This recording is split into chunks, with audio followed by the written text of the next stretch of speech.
Sir আমরা লাইভে আছি। আচ্ছা, আমরা শুরু করবো তাহলে। স্যার আমি শুরু করতেছি স্যার। আচ্ছা আচ্ছা, ঠিক আছে। হ্যাঁ, আমি শুরু করতেছি। শুরু করে চেয়ারপারসনকে দিব, আপনি শুরু করবেন স্যার। জি।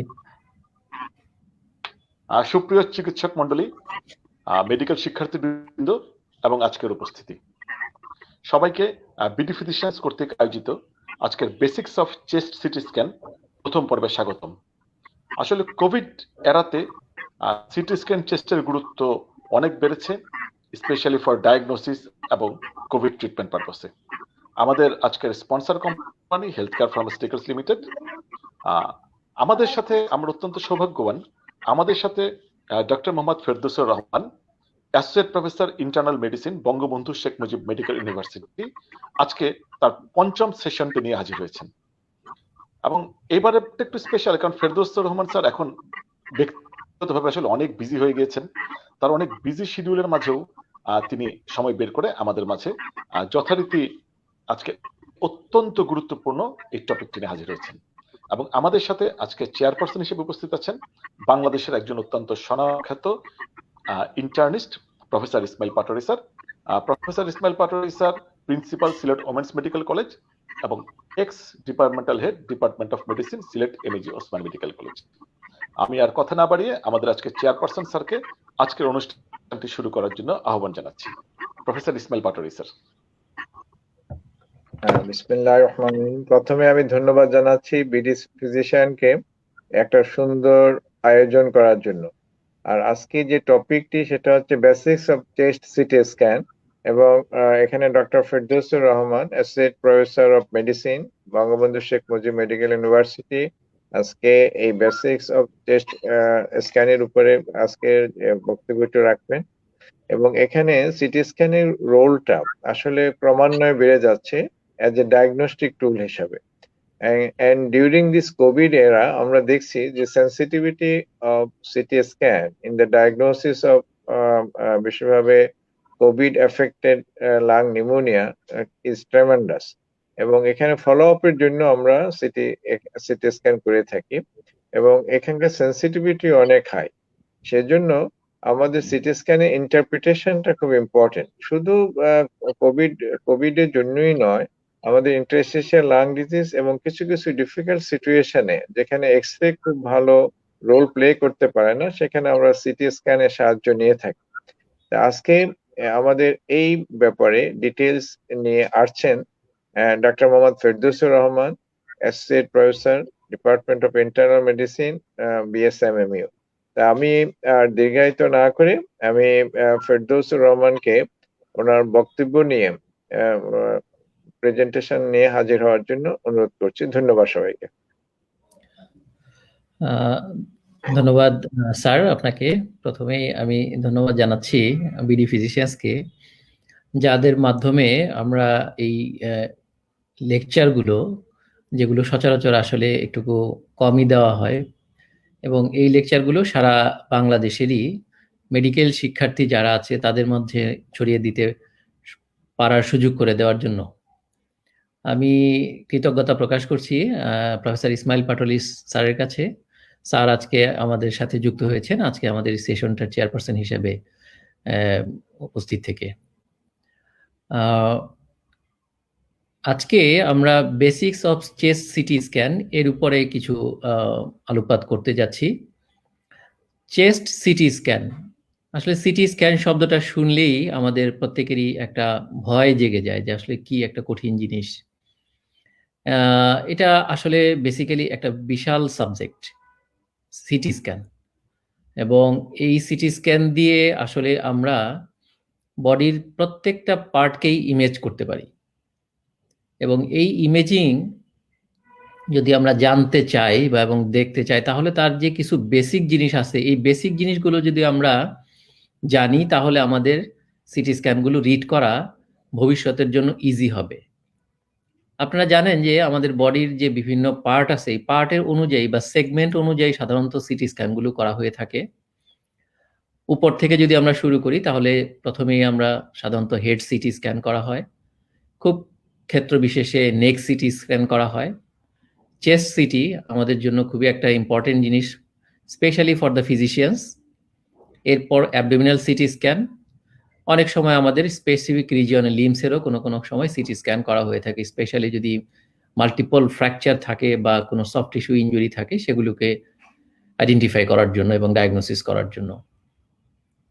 কাজেই এই যে বিভিন্ন সেগমেন্টগুলোকে আমরা সিটি স্ক্যান করতে যদি যাই, তাহলে সবচেয়ে ইম্পর্টেন্ট হচ্ছে অ্যানাটমির উপর এবং প্যাথোলজির উপর আমাদের একটা ভালো দক্ষতা থাকতে হবে।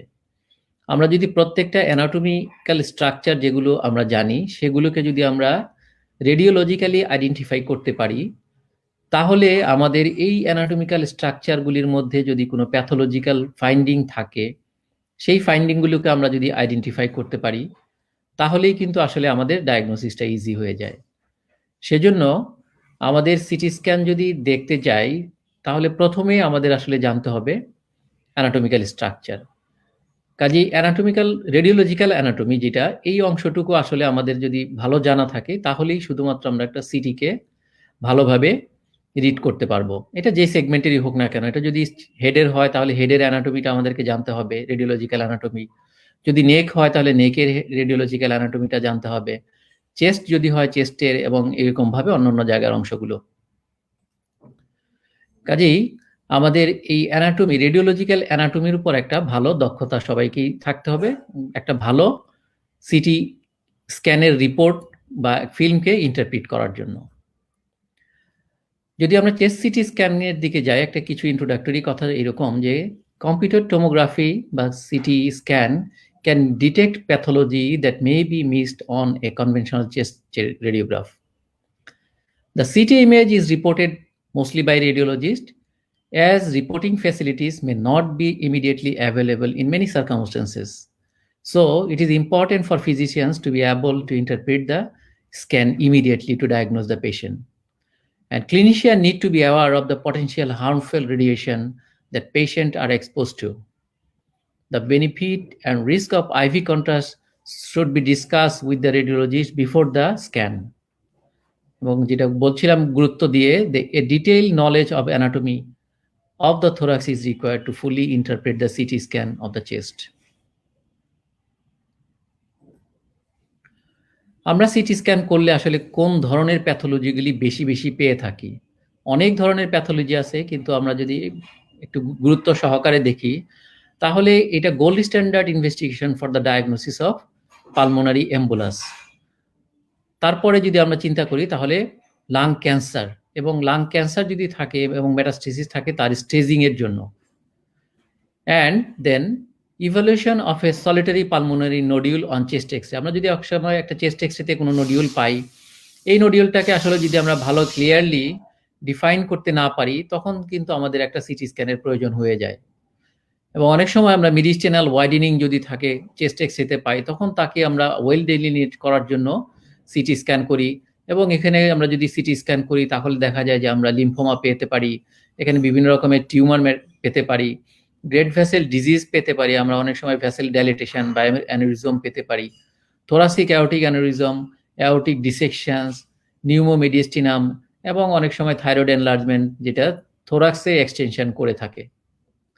এরকমভাবে যদি আমরা কার্ডিয়াক কোনো প্যাথোলজিকে সার্চ করতে যাই, সেই সমস্ত ক্ষেত্রগুলিতেও আমরা কিন্তু পেতে পারি। যেমন অ্যাট্রিয়াল মিক্সোমা, এটা কিন্তু চেস্ট সিটি স্ক্যানে আমরা ইজিলি ডায়াগনোসিস করতে পারি। তেমনি পালমোনারি আর্টেরিয়াল হাইপারটেনশন, মানে আর্টেরিয়াল ডাইলেটেশন দেখে আমরা পালমোনারি আর্টেরিয়াল হাইপারটেনশন আছে কিনা সেটা দেখতে পারি, কনজেনিটাল হার্ট ডিজিজ আছে কিনা, করোনারি আর্টারি অক্লুশন আছে কিনা, এবং রাইট ভেন্ট্রিকুলার হাইপারট্রফি আছে কিনা, এই ডিজিজগুলো আমরা কার্ডিয়াক ডায়াগনোসিস করতে পারি। পেরিকার্ডিয়াল ডিজিজ, স্পেশালি যদি নিউমো এবং হেমোপারিকার্ডিয়াম হয়, পেরিকার্ডিয়াল ইফিউশন, ইনফ্লামেশন এবং পেরিকার্ডিয়াল ক্যালসিফিকেশন, এই ডিজিজগুলো কিন্তু আমরা সিটি চেস্ট দিয়েও ডায়াগনোসিস করতে পারি। স্পেশালি ইম্পর্টেন্ট আসলে প্যারেনকাইমাল লাং ডিজিজ, এবং এখানে বিভিন্ন রকমের consolidation, interstitial pulmonary fibrosis, chronic obstructive pulmonary disease, ARDS, bronchiectasis, pulmonary oedema, atypical infection যেমন নিউমোসিস্টিস ক্যারোনি এবং ফাঙ্গাল ইনফেকশনসগুলো আমরা এখান থেকে ডায়াগনোসিস করতে পারি। প্লুরাল ডিজিজকে আসলে চেস্ট এক্সরেতে খুব বেশি ভালো বোঝা যায় না, স্পেশালি যদি প্লুরাল থিকেনিং থাকে, প্লুরাল ক্যালসিফিকেশন থাকে, এই জিনিসগুলোকে আমরা এবং প্লুরাল মেজোথেলিওমা যদি থাকে এগুলো পেতে পারি, এবং তাতে ইন্টার প্লুরাল স্পেস যেগুলো আছে সেখানে যদি কোনো এম্পায়ামা, লোকুলেটেড ইফিউশন, স্মল হেমোথোরাক্স এবং নিউমোথোরাক্স যদি থাকে তাহলেও আমরা এগুলোকে সিটি স্ক্যানে ডায়াগনোসিস ইজিলি করতে পারি। একটা ইম্পর্টেন্ট থিং হচ্ছে অনেক সময় চেস্ট এক্সরেতে যদি ট্রমা নিয়ে আসে সেগুলোতে অনেক সময় ডায়াগনোসিস করা কিছু কিছু ক্ষেত্রে ডিফিকাল্ট হয়ে যায়, এবং সেই সমস্ত ক্ষেত্রগুলিতে আমাদের কিন্তু কোনো রিব ফ্র্যাকচার বা থোরাসিক বোনি কেজের কোনো ফ্র্যাকচার আছে কিনা সেগুলো দেখার জন্য, পালমোনারি কন্ডিশন আছে কিনা সেগুলো দেখার জন্য, এবং disruption of thoracic aorta, pneumo haemothorax এবং ডায়াফ্রামেটিক কোনো ইনজুরি বা রাপচার আছে কিনা, এই জিনিসগুলো কিন্তু আমরা খুব ভালোভাবেই সিটি চেস্ট করলে ডায়াগনোসিস করে ফেলতে পারি। সিটি চেস্টের ইন্টারপ্রিটেশন করতে গেলেই আমাদের যেটা সবচেয়ে বেশি দরকার হয়ে পড়ে সেটা হচ্ছে সিটি ডেন্সিটি, এবং এই ডেন্সিটিটাকে একটা ইউনিট আছে যে ইউনিট দিয়ে আসলে এটাকে মেজার করা হয়। আমরা যেমন চেস্ট এক্সরে দেখার সময় একটা ভিজুয়াল অ্যানালগ হিসেবে ইউজ করি যে এটা নর্মাল আছে, এটা একটু হাইপোডেন্স আছে, এটা হাইপার ডেন্স আছে, হ্যাঁ এরকম ব্ল্যাক শেডো আছে, এই জিনিসগুলো যেমন আমরা চেস্ট এক্সরেতে ভিজুয়াল ইমপ্রেশন দিয়ে ইন্টারপ্রিটেশন করি, কিন্তু সিটি চেস্টে এই জিনিসগুলো আরো মোর প্রেসাইজলি করার জন্য একটা ইউনিট আছে যেটা হলো হন্সফেল্ড ইউনিটস, এবং এই ইউনিট অফ মেজারমেন্ট দেখে সাধারণত বোঝা যায় যে ওই জায়গার টিস্যুর ডেন্সিটিটা কেমন আছে এবং ওই জায়গার টিস্যু ডেন্সিটিটা কতটুকু রেডিও অ্যাবজর্পশন করেছে। এই রেডিও অ্যাবজর্পশনের উপর ভিত্তি করে তখন আমরা তাকে বলি যে এটা আইসোডেন্স, হাইপারডেন্স অথবা হাইপোডেন্স। এই ডেন্সিটির উপর ভিত্তি করেই কিন্তু পরবর্তীতে আসলে একটা রিপোর্টিং করা হয় যে whether it is isodense, whether it is hypodense or it is hyperdense. এবং এই যে ডেন্সিটিটা মেজারমেন্ট, এই ইউনিটটাকে এরকমভাবে বলা হয় যে fraction of radiation removed in passing through a given amount of material on a certain thickness. This is expressed as Hounsfield unit. এখানে ওয়াটারটাকে জিরো স্কেল ধরে এই জিরো স্কেলের উপরে যদি যায়, মানে কেউ যদি আরো বেশি করে এই রেডিয়েশনটা অ্যাবজর্ব করে ফেলে তাহলে তার ডেন্সিটিটা বেশি দেখা যাবে, এবং ওয়াটারের চেয়ে নিচে যদি যায়, ধরেন যে যদি এয়ার পাস করে যায় সরাসরি, কোনো ওয়াটার মিডিয়াম নাই, তাহলে দেখা যাবে সেখানে লেস ডেন্স হয়ে গেছে এবং কালো হয়ে গেছে। এই ডেন্সিটি ইউনিটটাকে মেজার করা হয় সাধারণত আমাদের যে প্যাক স্কেল আছে, সিটি করার সময় আপনারা অনেকেই জানেন যে প্যাক স্কেলিংটা দেখে যদি মেশিনে রিড করা হয়, ওইখানে যেই ফোকাস অফ ইন্টারেস্ট আছে ওইখানে কার্সার রাখলেই ওই জায়গার ডেন্সিটিটা বলে দেয়। সেই ডেন্সিটি দেখে আলটিমেটলি আসলে এক্স্যাক্টলি মেজার করা হয়, কিন্তু আমরা যেহেতু স্টুডেন্ট আমরা সাধারণত ডেন্সিটি ভিজুয়াল অ্যানালগ দেখেই সাধারণত বলার চেষ্টা করি whether it is hypodense, hyperdense or isodense.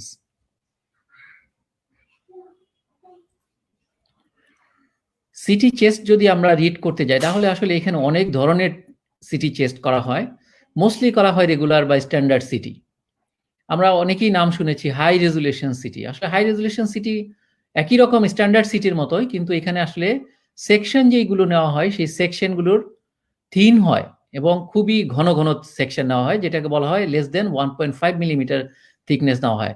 Standard সিটিতে যেমন 3 to 10 মিলিমিটার করে নেওয়া হয়, কিন্তু হাই রেজুলেশনের ক্ষেত্রে কিন্তু আমাদের নেওয়া হয় 1.5 মিলিমিটার বা তার চেয়েও কম। আরেকটা বলা হয় লোডেস সিটি, মানে এখানে যে রেডিয়েশন দিয়ে করা হয়, ধরেন যে এখানে কোনো একটা কে যদি 200 হন্সফেল ইউনিট দিয়ে করা হয়, এখানে করা হয় ধরেন 30 to 50% লেস রেডিয়েশন দিয়ে। এই যে এগুলো আসলে পরবর্তীতে দেখবো যে এগুলো আসলে বেসিক্যালি ফলো আপ সিটি করার জন্য ইউজুয়ালি ইউজ করা হয় যাতে রেডিয়েশন এক্সপোজারটা কম হয়ে থাকে। হাই রেজুলেশন এবং স্ট্যান্ডার্ড যে সিটি স্ক্যানগুলো আছে এগুলোকে আরো ওয়েল ডিলিনিয়েট করার জন্য আসলে অনেক সময় কন্ট্রাস্ট ইউজ করা হয়, এবং এইটাকে আমরা সাধারণত কন্ট্রাস্ট এনহেন্স সিটি স্ক্যান হিসেবে লেবেল করি। আরো একটুকু লেস কমনলি ইউজ করা হয় কিছু কিছু ক্ষেত্রগুলিতে, যেখানে পেয়ার্ড ইন্সপিরেটরি এবং এক্সপিরেটরি চেস্ট সিটি, মানে একবার ইন্সপিরেশন নিয়ে চেস্ট সিটি করা হয় এবং পরবর্তীতে ফুল এক্সপিরেশন করে তখন আবার সিটি স্ক্যান করা হয়, দুইটাকে কম্পেয়ার করার জন্য রেডিও ডেন্সিটি দেখার জন্য। এগুলো আসলে বেসিক জিনিস। এছাড়াও আরো অনেক রকমের আছে, যেমন আমরা বলি 3D রিকনস্ট্রাকশন আছে, হ্যাঁ এগুলো বিভিন্ন ফর্মুলেশনে স্ট্যান্ডার্ড ক্যালকুলেশন করে আমাদের মেশিন থেকে ক্যালকুলেট করে নিয়ে 3D রিকনস্ট্রাকশনও অনেক সময় করা হয়ে থাকে, যাতে আমরা একটা ফুল ইমেজ ভিউ পেতে পারি, একদম একটা ভালো আইডিয়া টোটাল। এখন স্ট্যান্ডার্ড যে সিটি স্ক্যান আছে, এই স্ট্যান্ডার্ড সিটি স্ক্যানে গুলোতে স্লাইস থিকনেস আমরা বলেছিলাম যে 3 to 10 মিলিমিটার, এবং এটা can see in a large volume within short time. মানে আমরা যেহেতু এখানকে স্লাইসটা একটু অ্যাপার্টলি নেওয়া হয়, অল্প সময়ে আমরা ফুলটাকে স্ক্যান করে ফেলতে পারি। এখানে কন্ট্রাস্ট অনেক সময় দেওয়া হয়, আবার অনেক সময় দেওয়া হয়ও না। যদি দেওয়া হয় তাহলে আমরা তাকে কন্ট্রাস্ট এনহ্যান্স বলবো, আর যদি কন্ট্রাস্ট না দেওয়া হয় তাহলে নন কন্ট্রাস্ট বলবো। ইন্ডিকেশন কি? ইন্ডিকেশন আমরা ইউজুয়ালি প্লুরাল এবং মিডিস্টিনাল অ্যাবনর্মালিটিস দেখার জন্য করি। কোনো ক্ষেত্রে লাং ক্যান্সার স্টেজিং বা লাং ক্যান্সার দেখা এবং ফলো আপ মেটাস্টেসিসের জন্য ইউজুয়ালি করা হয়। তাছাড়া আমরা আসলে routinely most of the cases standard CT স্ক্যানটাকেই ইউজুয়ালি অফার করে থাকি। হাই রেজুলেশন সিটি স্ক্যান বা এটাকে আমরা যদি শর্টে বলি HRCT, very useful for assessing the architecture of the lung, usually the lung parenchyma, এবং এখানকার স্লাইস থিকনেসগুলো হয় 1 থেকে 1.5 মিলিমিটার, যেটা আমরা বলেছিলাম less than 1.5 millimetre. Usually 1 to 1.3 মিলিমিটারের মধ্যেই এটাকে লিমিট রাখা হয়। যত বেশি থিন হবে রেজুলেশন তত ভালো হবে, এবং তত ফাইন ডিটেইল আমরা লিশন যেগুলো আছে সেগুলোকে আমরা ডিটেক্ট করতে পারবো। এখানে কি করা হয়? Procedure high definition image of lung parenchyma, vessel, air space, airway and interstitium. No contrast is usually needed, দেওয়া লাগে না আসলে, কারণ যেহেতু আমাদের হাই ডেফিনেশন, এটা নিজেই ডিফারেন্সিয়েট করে দিতে পারে যে কোনটা ভেসেল কোনটা প্যারেনকাইমা। ইন্ডিকেশনটা কি? এটা usually predominantly use to assess the lung parenchyma, আমরা যেটা বলেছি আগেই, এবং লাং প্যারেনকাইমার মধ্যে যেই লিশনগুলি থাকে সেইগুলোকে ডিফাইন করার জন্য বা ডিটেক্ট করার জন্য HRCTটা মোস্ট ইউজফুল। 1 নম্বরে যদি বলি তাহলে ব্রঙ্কিয়েক্টেসিস। আমরা সবাই জানি HRCT মোস্টলি ইউজ করা হয় আমাদের জন্য ব্রঙ্কিয়েক্টেসিস এবং ইন্টারস্টিশিয়াল লাং ডিজিজ। এছাড়াও যদি কোনো সলিটারি পালমোনারি নোডিউল থাকে এবং নোডিউলের সাইজটা যদি ছোট হয়ে থাকে তাহলে আমাদের HRCT করতে হয়। এমফাইসিমা যদি থাকে, ছোট ছোট এমফাইসিমা, সেগুলোকে ডিটেকশন করার জন্য সার্কোইডোসিস, অ্যাটিপিক্যাল ইনফেকশন যেমন ফাঙ্গাল ইনফেকশন অথবা পালমোনারি টিউবারকুলোসিস যদি থাকে এগুলোর জন্য, সিস্টিক লাং ডিজিজ যেগুলো আছে সেগুলোর জন্য, মানে স্মল সিস্ট যদি থাকে সেগুলোকে আইডেন্টিফাই করার জন্য, এবং পালমোনারি মাইক্রো নোডিউলস যদি থাকে তাহলে আমাদের HRCTটা usually prefer investigation of choice. Low dose CT scan, যেখানে আমরা বলেছিলাম যে লোয়ার ডোজ রেডিয়েশন করা হয়, যেখানে স্ট্যান্ডার্ড ডোজের 30 to 50% লেস রেডিয়েশন ব্যবহার করা হয়, এবং এটাতেও ডিটেইল ইজ ডিক্রিজ। আমরা জানি এটাকে ইউজুয়ালি ফলো আপ স্ক্যান, ধরেন যে আগের একটা স্ক্যান করা আছে, এটাকে ফলো আপ করার জন্য যে এটা একটা ম্যালিগনেন্সি আছে, এই ম্যালিগনেন্সিটা ট্রিটমেন্টের পরে তার কেমন অবস্থা হলো, এটা কি ওইরকমই থাকলো, বাড়লো না কমলো, জাস্ট এইটুকু আমাদের ইন্টারেস্ট। কাজেই এটাকে আমরা আইডেন্টিফাই করলে হয়ে গেল। সেক্ষেত্রে জাস্ট একটা লো ডোজ সিটি করে আমরা দেখতে পারি যে এই লিশনটার কেমন পরিবর্তন হয়েছে কি হয়নি, এটাকে দেখার জন্য ইউজুয়ালি ব্যবহার করা হয় post infection, post lung transplant এবং মেটাস্টেসিস, এগুলোকে ফলো আপ করার জন্য। কন্ট্রাস্ট সিটি ইমেজিং, এখানে আইভি কন্ট্রাস্ট ইউজুয়ালি ইউজ করা হয়। আমরা সবাই জানি যে media enables the confident identification. কন্ট্রাস্টটা কি করে? মোস্টলি ভাস্কুলার যে স্ট্রাকচারগুলি আছে এটাকে ওয়েল ডেলিনিয়েট করে, এবং নন ভাস্কুলার যে স্ট্রাকচারগুলি আছে স্পেশালি লিম্ফ নোডস, এগুলোকে ডিফারেন্সিয়েট করে আমাদের কন্ট্রাস্টগুলো। এবং কোনো ক্ষেত্রে যদি ক্রনিক ইনফ্লামেশন থাকে, সেই ক্রনিক ইনফ্লামেশনের যে মার্জিনগুলো থাকে সেগুলোকে ইমপ্রুভ করার জন্য আমাদের আইভি কন্ট্রাস্টগুলো ইউজ করা হয়। Contrast may also be administrate orally. কেন ইউজ করি? যদি ইসোফেজিয়াল কোনো প্যাথোলজি থাকে, ইসোফেগাস আমরা জানি, এই ভিউটাতে অবশ্য নয়, আমরা পরে দেখবো যে ইসোফেগাস দেখা যাবে পেছনের দিকটাতে। এই পেছনের দিকটাতে ইসোফেগাসে যদি কোনো প্যাথোলজি আমাদের সাসপিশন হয় অথবা আমরা নন কন্ট্রাস্ট সিটিতে পাই, তখন আমরা ওরাল কন্ট্রাস্ট দিলে তখন দেখা যাবে ইসোফেগাসটা ভিজুয়ালাইজেশন হবে, এবং লিউমিনাল বা ওয়ালের যদি কোনো প্যাথোলজি থাকে তাহলে সেটা আমরা আইডেন্টিফাই করতে পারবো। আইভি কন্ট্রাস্টটা দুইভাবে ইউজ করা হয়, ইনফিউশন পাম্পেও ইউজ করা হয়ে থাকে কোনো জায়গায়, আর বেশিরভাগ ক্ষেত্রে আসলে আমাদের দেশগুলিতে আইভি বোলাস হিসেবে ইউজ করা হয়ে থাকে। আইভি কন্ট্রাস্ট দেওয়ার পরে যদি কোনো জায়গার এনহ্যান্সমেন্ট গ্রেটার দেন 25 হর্সফেল ইউনিট হয়, তাহলে এটাকে ইউজুয়ালি সাসপেশন করা হয় যে ইট ইজ ইউজুয়ালি ম্যালিগনেন্সি হওয়ার চান্স বেশি। এখানে যেমন আমরা দেখতেছি যে একটা আইভি কন্ট্রাস্ট দিয়েছে, এখানে একটা আইসোডেন্স এরিয়া আছে, এই আইসোডেন্সের মাঝখানে কিছুটা হাইপারডেন্স এরিয়া আছে। আসলে basically this is pleural effusion, compression, collapse of the lung.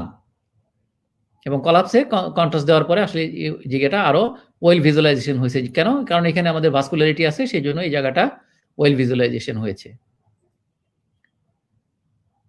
Paired inspiratory and expiratory CT chest, the qualitative analysis is done by relative difference in density. Hounsfield unit দিয়ে যেটা করা হয় ইন্সপিরেটরি এবং এক্সপিরেটরি স্ক্যান দুইভাবেই নিয়ে, এবং এটা মোস্টলি ইউজ করা হয় অবস্ট্রাকটিভ এয়ারওয়ে ডিজিজের জন্য। কি কি সেগুলো? Obliterative bronchiolitis, hypersensitivity pneumonitis, cryptogenic organising pneumonia, bronchial asthma, sarcoidosis. Bronchial asthma মানে তার সাথে যদি কমপ্লিকেশন থাকে সেগুলো দেখার জন্য, অ্যাকোস যদি থাকে সেগুলো চিন্তা করার জন্য, সার্কোইডোসিস, এমফাইসিমা অ্যান্ড ব্রঙ্কিয়েকটেসিস, এগুলো দেখার জন্য সাধারণত ইন্সপিরেটরি এবং এক্সপিরেটরি ফিল্মগুলো আমাদের ইউজ করা হয়।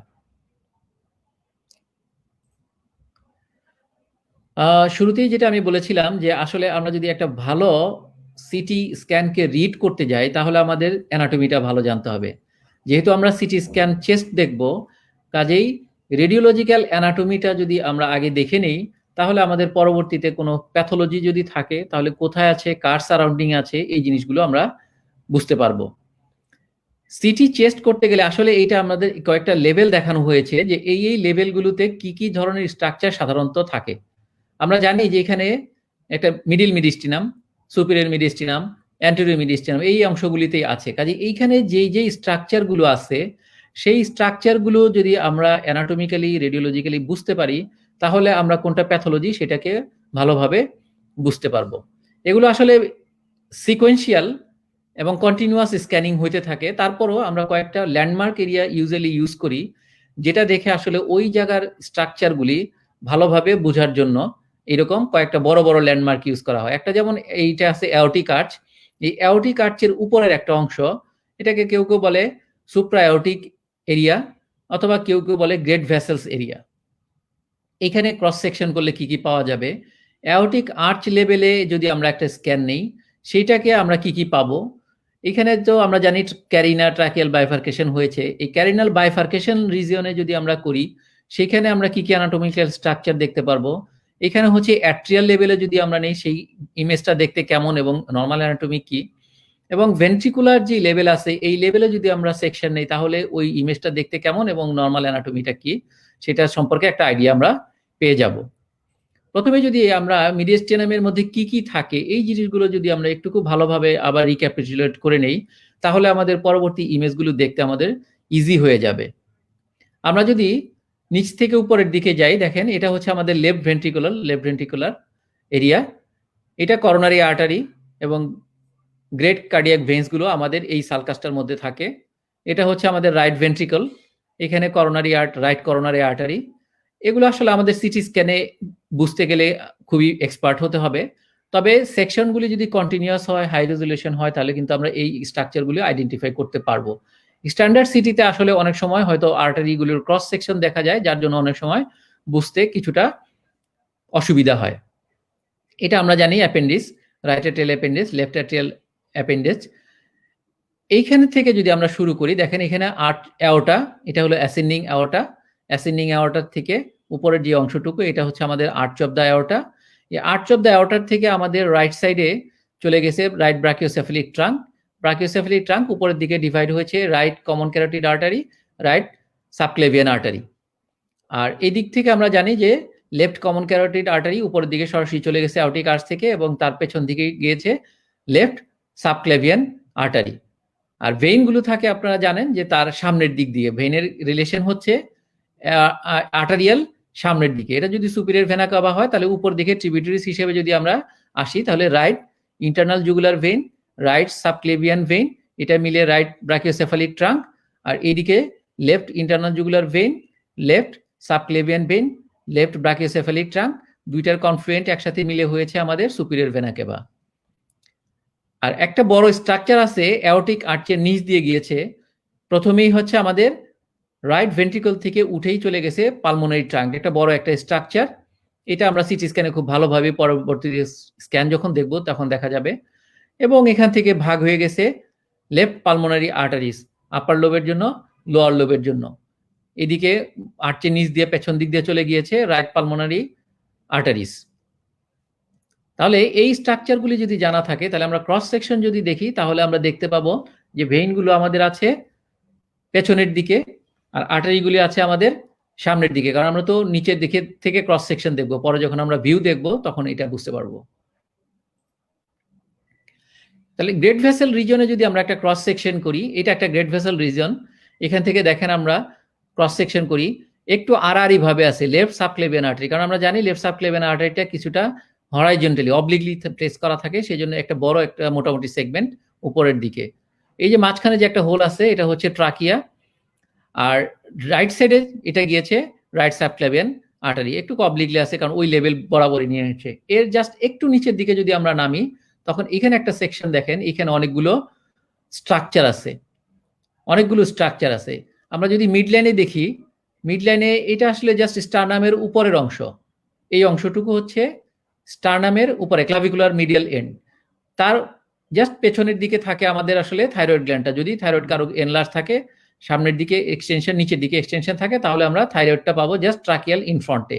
যদি এরকম শ্যাডোটা না থাকে তাহলে জাস্ট ট্রাকিয়াই থাকবে, অন্য কোনো কিছু তেমন থাকবে না।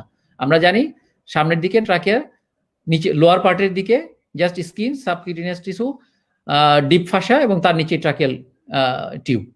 তাহলে এই যে বড় একটা জিনিস এটা হচ্ছে ট্রাকিয়াল টিউব, এবং ট্রাকিয়াল টিউবের পেছনের দিকে ছোট্ট একটা ডট লাইক স্ট্রাকচার, এটাই হচ্ছে আমাদের ইসোফেগাস। তাহলে মিড লাইনে হচ্ছে আমাদের তিনটা স্ট্রাকচার নরমালি, একটা হচ্ছে থাইরয়েড, ট্রাকিয়া, ইসোফেগাস। তার বাইল্যাটারালি যদি দেখি আমরা তাহলে ফ্রন্ট টু ব্যাকও যেতে পারি, আমরা ব্যাক টু ফ্রন্টও যেতে পারি।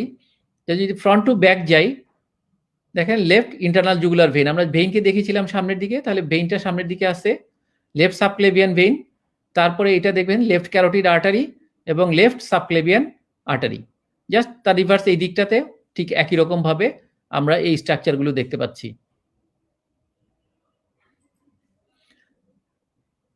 এখানেও ওইরকম স্ট্রাকচারগুলো আমরা বিভিন্নভাবে দেখতে পাচ্ছি। লেফট সাবক্লেভিয়ান আর্টারি, এখানে left subclavian, right subclavian artery কিছু কনফ্লুয়েন্ট, তার এটা আরেকটু নিচের একটা স্ট্রাকচার। এগুলো আপনাদেরকে ওই দেখে দেখে আসলে স্ট্রাকচারগুলো বারবার নিতে হবে। আমাদের যেহেতু এটা ডায়াগ্রামেটিক ছবি ছিল, এটার মধ্যে খুব ভালো বোঝা যাচ্ছে। যেমন এইখানে দেখেন ইসোফেগাসটা এই যে ছোট্ট, তার আগে ট্রাকিয়া, তার সামনে গেলে থাইরয়েড, ঠিক আছে। এখানে হবে ভেইন, আর্টারি সামনের দিকে, এই সামনের দিকে ভেইন, পেছনের দিকে আর্টারি। ওই একইভাবে যদি আমরা আগাই তাহলে দেখেন এখানে নিচের দিকে আছে আমাদের আর্টারিগুলো, উপরের দিকে ভেনাস সিস্টেমগুলো। এখানে আমাদের অ্যাপিক্যাল এরিয়াটা শুরু হয়ে গেল, apex, left sided apex, right sided apex. যদি কোনো প্যাথোলজি থাকে এরিয়াটাতে তাহলে আমরা পরবর্তীতে যে লাং উইন্ডো আছে সেই লাং উইন্ডোতে আমরা এখানে প্যাথোলজিগুলো দেখতে পারবো। এটা আসলে বেসিক্যালি আমরা যা দেখতেছি এটা হচ্ছে আমাদের মিডিয়েস্টিনাল উইন্ডো বা সফট টিস্যু যে উইন্ডোটা আছে সেইখানে। কেন?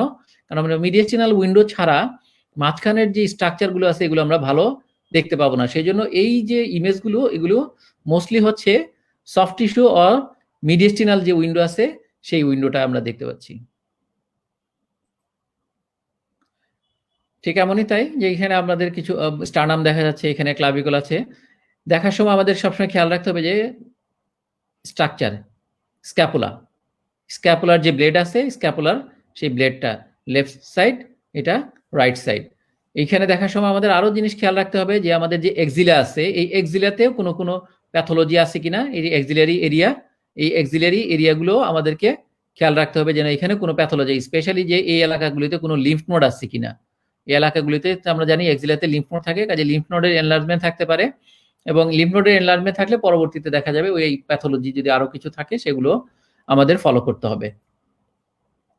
আরো নিচের দিকে যদি নেয় আমরা, এখানে আমাদের শুরু হয়ে গেল অ্যাওর্টিক এরিয়া, অ্যাওর্টিক আর্চ, এই যে যদি থাকে এখানে শুরু হয়ে গেল, এটা হলো আমাদের অ্যাসেন্ডিং অ্যাওর্টা। অ্যাসেন্ডিং অ্যাওর্টার মতোই নিচের দিকে যদি আমরা তাকাই তাহলে ডিসেন্ডিং অ্যাওর্টা, আর ট্রাকিয়া আমাদের খেয়াল রাখতে হবে, এই যে দুইটা পয়েন্ট জাস্ট কাছাকাছি, একটা পয়েন্ট তার থেকে দুই দিকে বাইফার্কেশন হয়েছে, জাস্ট এখানে আমাদের বাইফার্কেশন শুরু হয়ে গেল। এবং এইটার দিকে আরো যদি নিচের দিকে নামি তাহলে দেখেন এখানে সেপারেট হয়ে গেছে, টাচিং নাই। টাচিং নাই মানে হলো আমরা ক্যারিনার নিচে আসছি, আমরা এখন এটাকে বলে সাবক্যারিনিয়াল এরিয়া। এই সাবক্যারিনিয়াল এরিয়ার মধ্যে আমাদের লিম্ফ নোড আছে কিনা পরবর্তীতে, এই লিম্ফ নোড গুলি থাকে সাধারণত এই জায়গাগুলিতে, ইউজুয়ালি থাকে ফ্যাটি টিস্যু।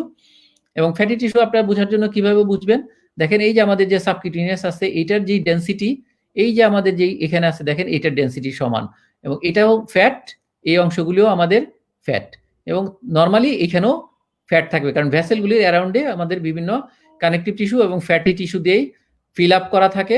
যদি প্যাথোলজিক্যাল লিম্ফ নোড থাকে তখন এখানে আলাদাভাবে লিম্ফ নোডগুলো অ্যাপিয়ার করে। আমরা যদি আরেকটুকু নিচের দিকে নামি তাহলে পালমোনারি ট্রাঙ্ক এখানে শুরু হয়েছিল, এটা হচ্ছে আমাদের রাইট পালমোনারি আর্টারি। হ্যাঁ, এটা হচ্ছে ডিসেন্ডিং থোরাসিক অ্যাওটা, এখানে arch of the aortic arch, ascending অ্যাওটা, sorry, এখানে অ্যাসেন্ডিং অ্যাওটা এখনো রয়ে গেছে। আমরা যদি অ্যাট্রিয়াল লেভেলে নামি, মানে আরেকটুকু নিচের দিকে নামি আমরা, তখন দেখতে পাবেন যে আমরা যদি এখান থেকে শুরু করি, দেখেন এটা রাইট অ্যাট্রিয়াল বা রাইট অ্যাট্রিয়াল অ্যাপেন্ডিজেস এখানে শুরু হয়েছে। তার পেছনের যে অংশটা এটাই কিন্তু হচ্ছে আমাদের সুপিরিয়র ভেনা কেভা, সুপিরিয়র ভেনা কেভা। আর এর নিচের দিকে দেখেন আরেকটা জিনিস আছে লেফট অ্যাট্রিয়াম, এই অংশটা হচ্ছে আমাদের লেফট অ্যাট্রিয়াম। তাহলে এই অংশটা কি? এগুলি হচ্ছে pulmonary veins. Pulmonary veins left অ্যাট্রিয়ামে ড্রেন করতেছে। এখানে স্প্লিটিং দেখা যাচ্ছে কারণ ভেইনের লেভেলগুলো যেহেতু একই লেভেলে না, উপরে নিচে আছে। এখানে দেখা যাচ্ছে ভেইনটা সরাসরি অ্যাট্রিয়ামে ঢুকে গেল, এখানে দুইটা যে আর্টারি আছে দুইটা আর্টারির ডট হিসাবে আমাদের এখানে দেখা যাচ্ছে। এই যে দেখেন আমাদের এখানে যেটা বলছিলাম, যদি খুব ভালো ইমেজ পাওয়া যায় তাহলে আমাদের আর্টারিগুলি অনেক সময় বোঝা যাবে। এখানে হচ্ছে সেই লেফট মেইন করোনারি আর্টারিটা দেখা যাচ্ছে। এই অ্যাওর্টিক যে আমাদের বালজিংগুলি আছে, আমরা যে বলি অ্যাওর্টিক সাইনাস, সেখান থেকে উঠে চলে গেছে। আরেকটু নিচে যদি আমরা নামি তাহলে দেখেন এটা হচ্ছে আমাদের রাইট অ্যাট্রিয়াম, এটা হচ্ছে আমাদের লেফট অ্যাট্রিয়াম, এখানে শুরু হলো আমাদের রাইট ভেন্ট্রিকল। হ্যাঁ, এর উপরের দিকে যে অংশটুকু আছে এটা হচ্ছে আমাদের লেফট ভেন্ট্রিকল। ঠিক আছে, আরো নিচের দিকে যদি নামি তাহলে আমাদের অ্যাট্রিয়া আস্তে আস্তে উপরের দিকে চলে যাবে, ভেন্ট্রিকুলার পার্টটাই মূলত আসবে। এটা হচ্ছে আমাদের সেই ফুল রাইট ভেন্ট্রিকল, এটা ভেন্ট্রিকুলার যে ক্যাভিটি, সেই ক্যাভিটিটা, এটা হচ্ছে ভেন্ট্রিকুলার ওয়াল। আর এই যে দুইটা ভেন্ট্রিকল, দুই ভেন্ট্রিকুলার মাঝখানে ইন্টারভেন্ট্রিকুলার যে সেপ্টাম আছে, সেই ইন্টারভেন্ট্রিকুলার সেপ্টামগুলো দেখা যাচ্ছে। ঠিক আছে, এটা সেই ডিসেন্ডিং থোরাসিক অ্যাওর্টার পার্ট। এইখানে যে শুরু হলো এইটা কি তাহলে? এটা হচ্ছে আমাদের সেই ডোম স্টার্ট হলো আমাদের এই লেভেল থেকে। আমরা জানি যে রাইট ডোমটা কিছুটা এলিভেটেড থাকে, তাই এখানে আগেই দেখা যাচ্ছে। এখানে যদি আমরা পরেরটাতে আসি, দেখেন এখানে ডোমটা আরো মোর ভিজিবল হচ্ছে, ডোমটা আরো ভালোভাবেই দেখা যাচ্ছে, আর একটু নিচের লেভেলের এটা। এখন আমরা যে সিটি স্ক্যানগুলি যদি আমরা ইন্টারপ্রিট করতে যাই তাহলে এই সিটি স্ক্যানগুলোর অনেক ভিউ আছে। আমরা মোস্টলি দেখি এক্সিয়াল ভিউ। হ্যাঁ, এছাড়াও আরো ভিউ আছে, তার মধ্যে একটা হচ্ছে করোনাল ভিউ এবং আরেকটা হচ্ছে স্যাজিটাল ভিউ। আপনার একটা লেশনকে ওয়েল লোকালাইজ করার জন্য ডেসক্রিপশন তো আমরা যে কোনোটাতেই দিতে পারবো, axial view, coronal view, sagittal view, কিন্তু এটা কোথায় আছে, কোন সেগমেন্টে আছে, কোন লোবে আছে, এইটাকে আমাদের খুব ভালোভাবে ওয়েল লোকালাইজ করার জন্য আমাদের এই যে বিভিন্ন ভিউগুলি আছে, এই ভিউগুলো দরকার হয়ে থাকে। এবং এক্সটেনশন, বিভিন্ন ভিউতে ভালো বোঝা যায় লিশনটা। সেই জন্য সবগুলি ভিউকে যদি আমরা একসাথে দেখি একটার পর একটা সিকোয়েন্সিয়ালি, তাহলে আমরা ওই লিশনটাকে ওয়েল ডেসক্রাইব করতে পারবো, ডেসক্রিপশন ভালো দিতে পারবো, এবং তার লোকালাইজেশনটা আসলে ভালো হবে। লোকালাইজেশনের জন্য মোস্টলি বিভিন্ন ভিউগুলো আমাদের কাজে লাগে। তাহলে এই ভিউগুলো কি আমরা সবসময় জানি, একদম কমনলি আমাদেরকে বলাও হয় সবসময় যে অ্যাক্সিয়াল যে ভিউগুলি আছে এটা হবে কেমন? আমরা যদি একটা পেশেন্টের পায়ের দিকে থেকে দাঁড়াই এবং দেখে আমরা চিন্তা করি তার থোরাক্সটার ক্যাভিটি দেখতেছি, আমরা পায়ের দিকে দাঁড়ায় পায়ের দিক থেকে উপরের দিকে যদি তাকাই তাহলে যে ভিউটা সেইটাই হলো আমাদের অ্যাক্সিয়াল ভিউ। ঠিক আছে। আর করোনাল, করোনাল তো জানি আমরা মাঝখান বরাবর যদি কেটে দেই, চিরে দেই, এটা হচ্ছে করোনাল ভিউ, তাই না? তাহলে একটা হলো এক্সিয়াল ভিউ, একটা হচ্ছে করোনাল ভিউ। হ্যাঁ, আর সাইড থেকে যদি দেখি আমরা, সাইড টু সাইড, এটা হচ্ছে আমাদের স্যাজিটাল ভিউ, অর্থাৎ আমরা ডান থেকে বাম দিকে অথবা বাম দিক থেকে ডান দিক থেকে যদি যাই, সাইড টু সাইড দেখি, তাহলে হচ্ছে আমাদের স্যাজিটাল ভিউ। ভিউগুলো দেখলে কেমন, যেটা আমরা ওইখানেও দেখেছি ছবিটা, এটা হলো আমাদের অ্যাক্সিয়াল ভিউ, এটা হচ্ছে করোনাল ভিউ, সামনে থেকে আমরা দেখতেছি। আর সাইড থেকে যদি দেখি তাহলে আমাদের এটা হচ্ছে স্যাজিটাল ভিউ।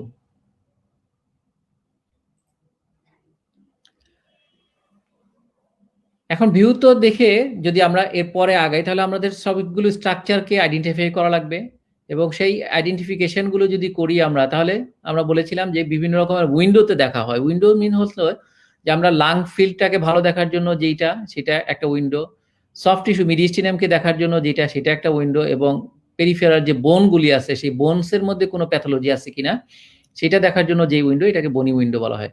এবং এই বনি উইন্ডোগুলোকে আসলে আমাদেরকে যে ফিল্মগুলি দেখি আমরা, আসলে স্টুডেন্টরা তোমরা যারা দেখো, সেই ফিল্মগুলো কিন্তু আলাদা আলাদাভাবে আমাদের দেখা লাগে, কিন্তু এটাকে আসলে রেডিওলজিস্টরা স্পেশালি যখন রিপোর্ট করার সময় এই ফুল সিটি স্ক্যানটাকে ওনারা প্যাক মেশিনে, প্যাকে সফটওয়্যারে ইন্টারপ্রিট করে, এবং এই প্যাককে সফটওয়্যারে দেখে কিন্তু এই বিভিন্ন উইন্ডোতে ওনারা কনভার্ট করে তখন soft tissue window, lung window, বনি উইন্ডো, এগুলোকে দেখে আসলে একটা 3D কনস্ট্রাকশন করে ওনারা, তারপরে একটা ভালো রিপোর্টিং করে।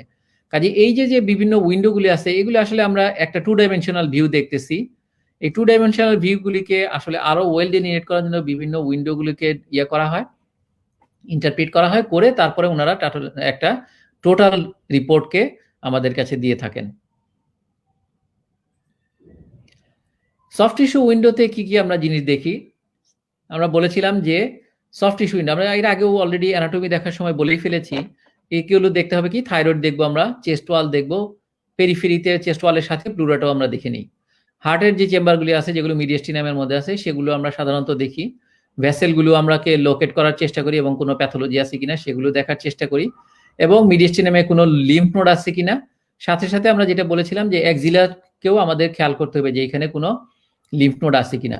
কাজে সফট টিস্যু বা মিডিয়াস্টিনাল যে উইন্ডো আছে, এই উইন্ডোতে আমাদেরকে এই সমস্ত স্ট্রাকচারগুলিকে ভালোভাবে দেখার জন্য চেষ্টা করতে হবে।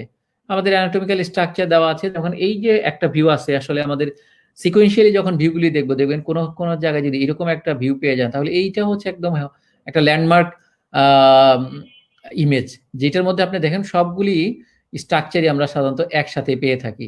এটা সুপিরিয়র ভেনা কাভা, এটা অ্যাসেন্ডিং অ্যাওর্টা, এটা ডিসেন্ডিং অ্যাওর্টা, অ্যাসেন্ডিং এবং ডিসেন্ডিং এর মাঝখান দিয়ে মেইন পালমোনারি আর্টারি, এটা চলে গেছে আপনার রাইট পালমোনারি আর্টারি, এটা লেফট পালমোনারি আর্টারি।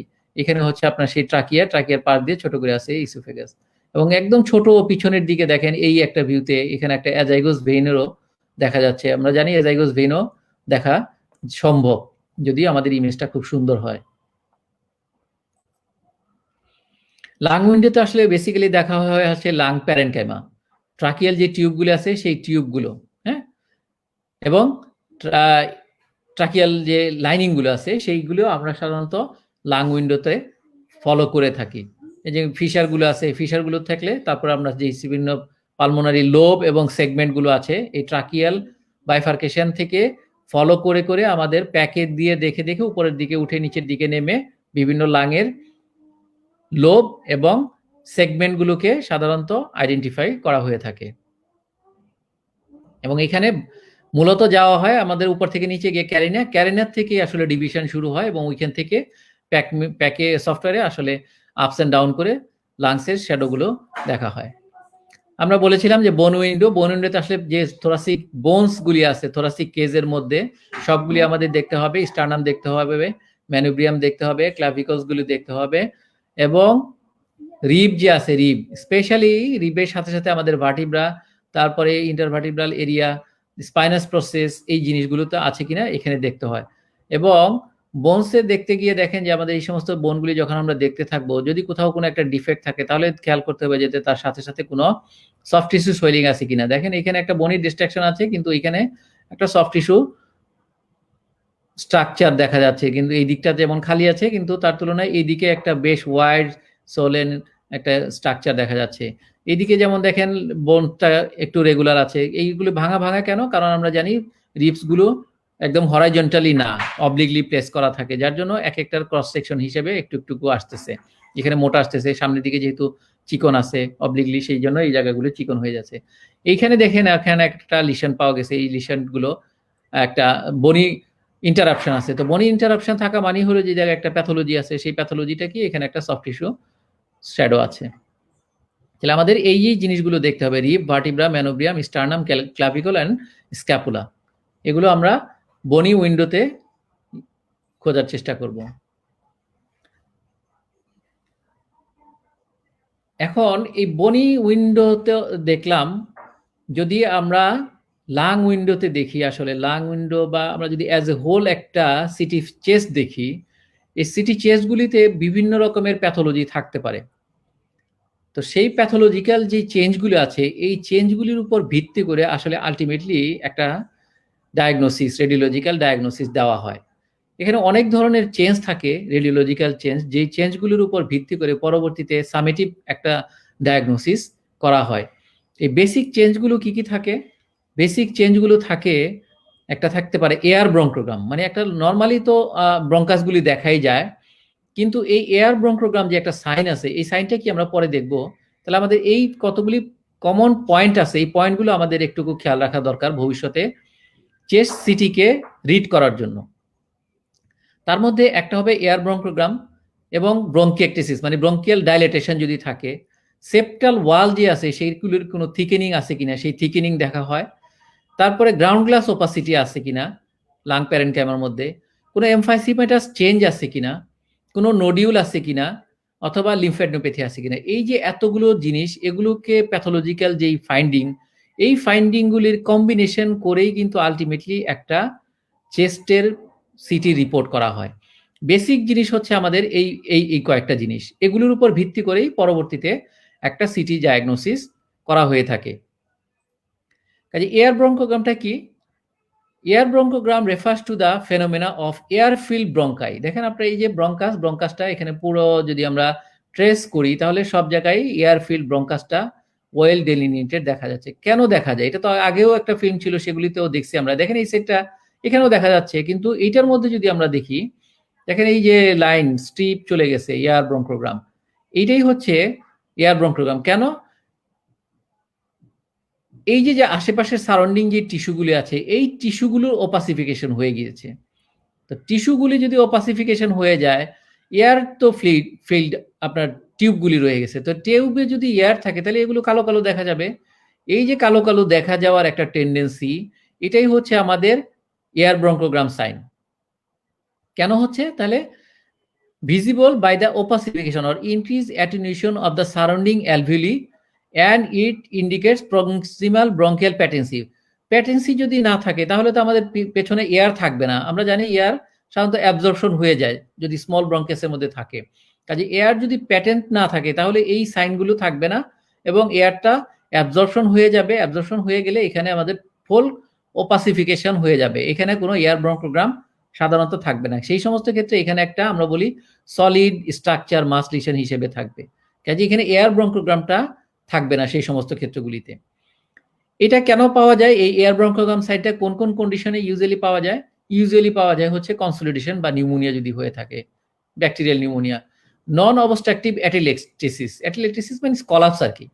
যদি কলাপস থাকে, কলাপসের জন্য স্মল এয়ারওয়েগুলি অপাসিফিকেশন হয়ে গেছে, যেগুলো একটু বড় টিউব আছে সেগুলো আপনার এয়ার ফিল্ড থাকার জন্য এরকম ভিজিবল দেখা যাবে। পালমোনারি ইডিমা যদি হয়ে থাকে, পালমোনারি ইডিমা আমরা জানি যে লাংসের স্মল প্যারেনকাইমা যেগুলো লিশন আছে সেই সেগুলি ফিল আপ হয়ে থাকে, ইউজুয়ালি টিউবের মধ্যে আসে না, কাজেই সেই জায়গাগুলো এরকম টিউবগুলো স্ট্রাকচার ভিজিবল থাকবে।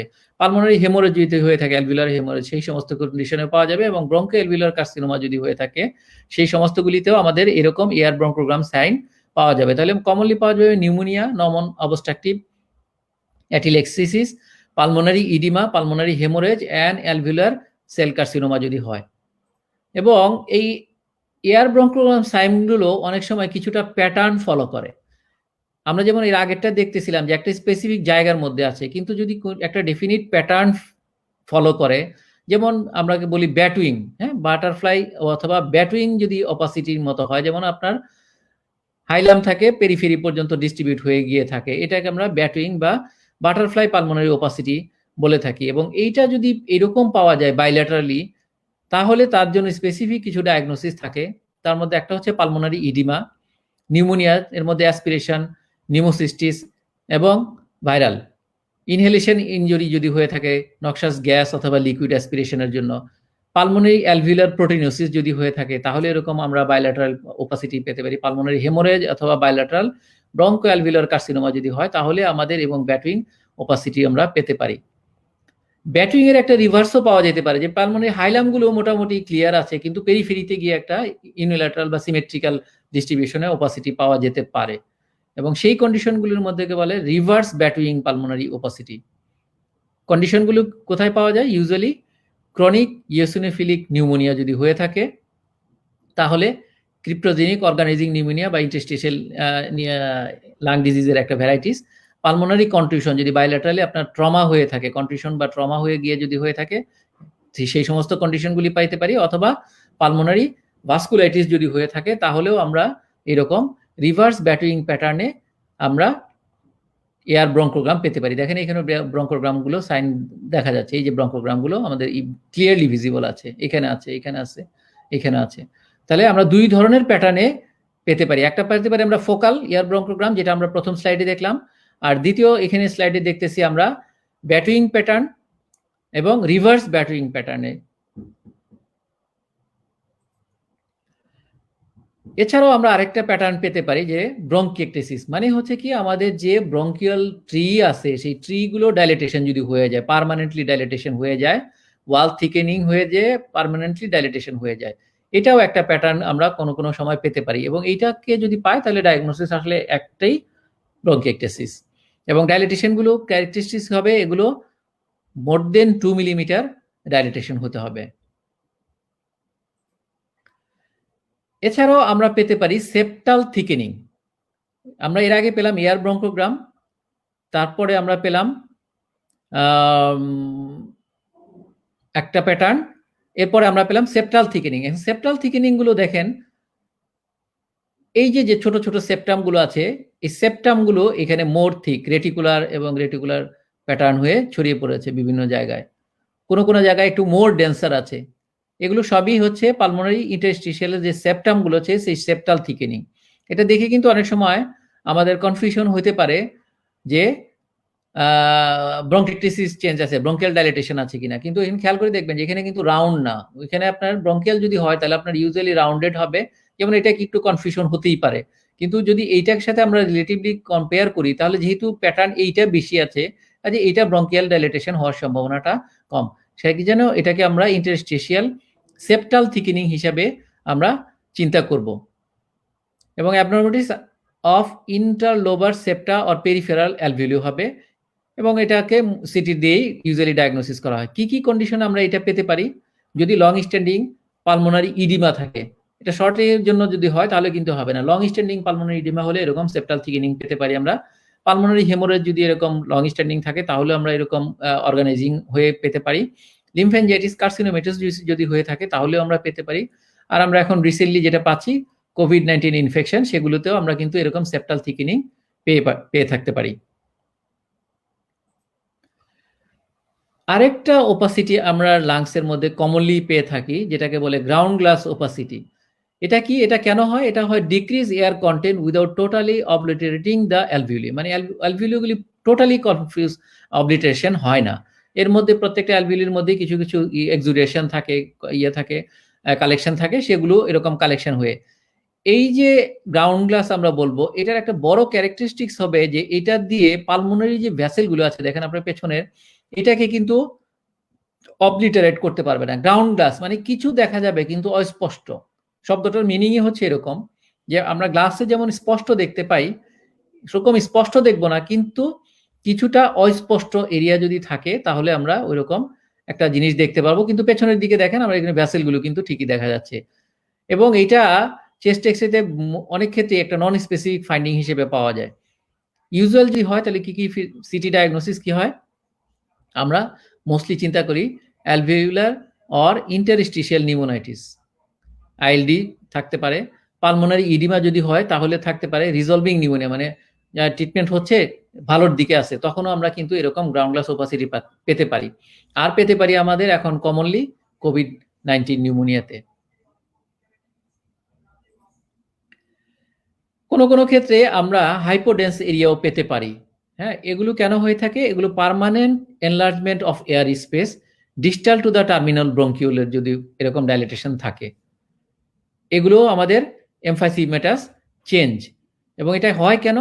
Distraction of the alveolar walls without obvious fibrosis. দেখেন আপনি খেয়াল করে, আমরা এর আগের যে স্লাইডটা দেখলাম সেখানে ফাইব্রোটিক স্ট্রাকচার ছিল, কিন্তু এই যে দেখেন কত বড় একটা জায়গা, ডেনসিটি কম, কিন্তু এর মধ্যে কিন্তু কোনো সাদা স্ট্রাকচার নাই। ইট মিনস দ্যাট যে এখানে কোনো ফাইব্রোটিক চেঞ্জ এখনো হয়নি। কি কি কমন ফাইন্ডিং প্যাথোলজিক্যাল কন্ডিশন যেখানে আমরা পাই?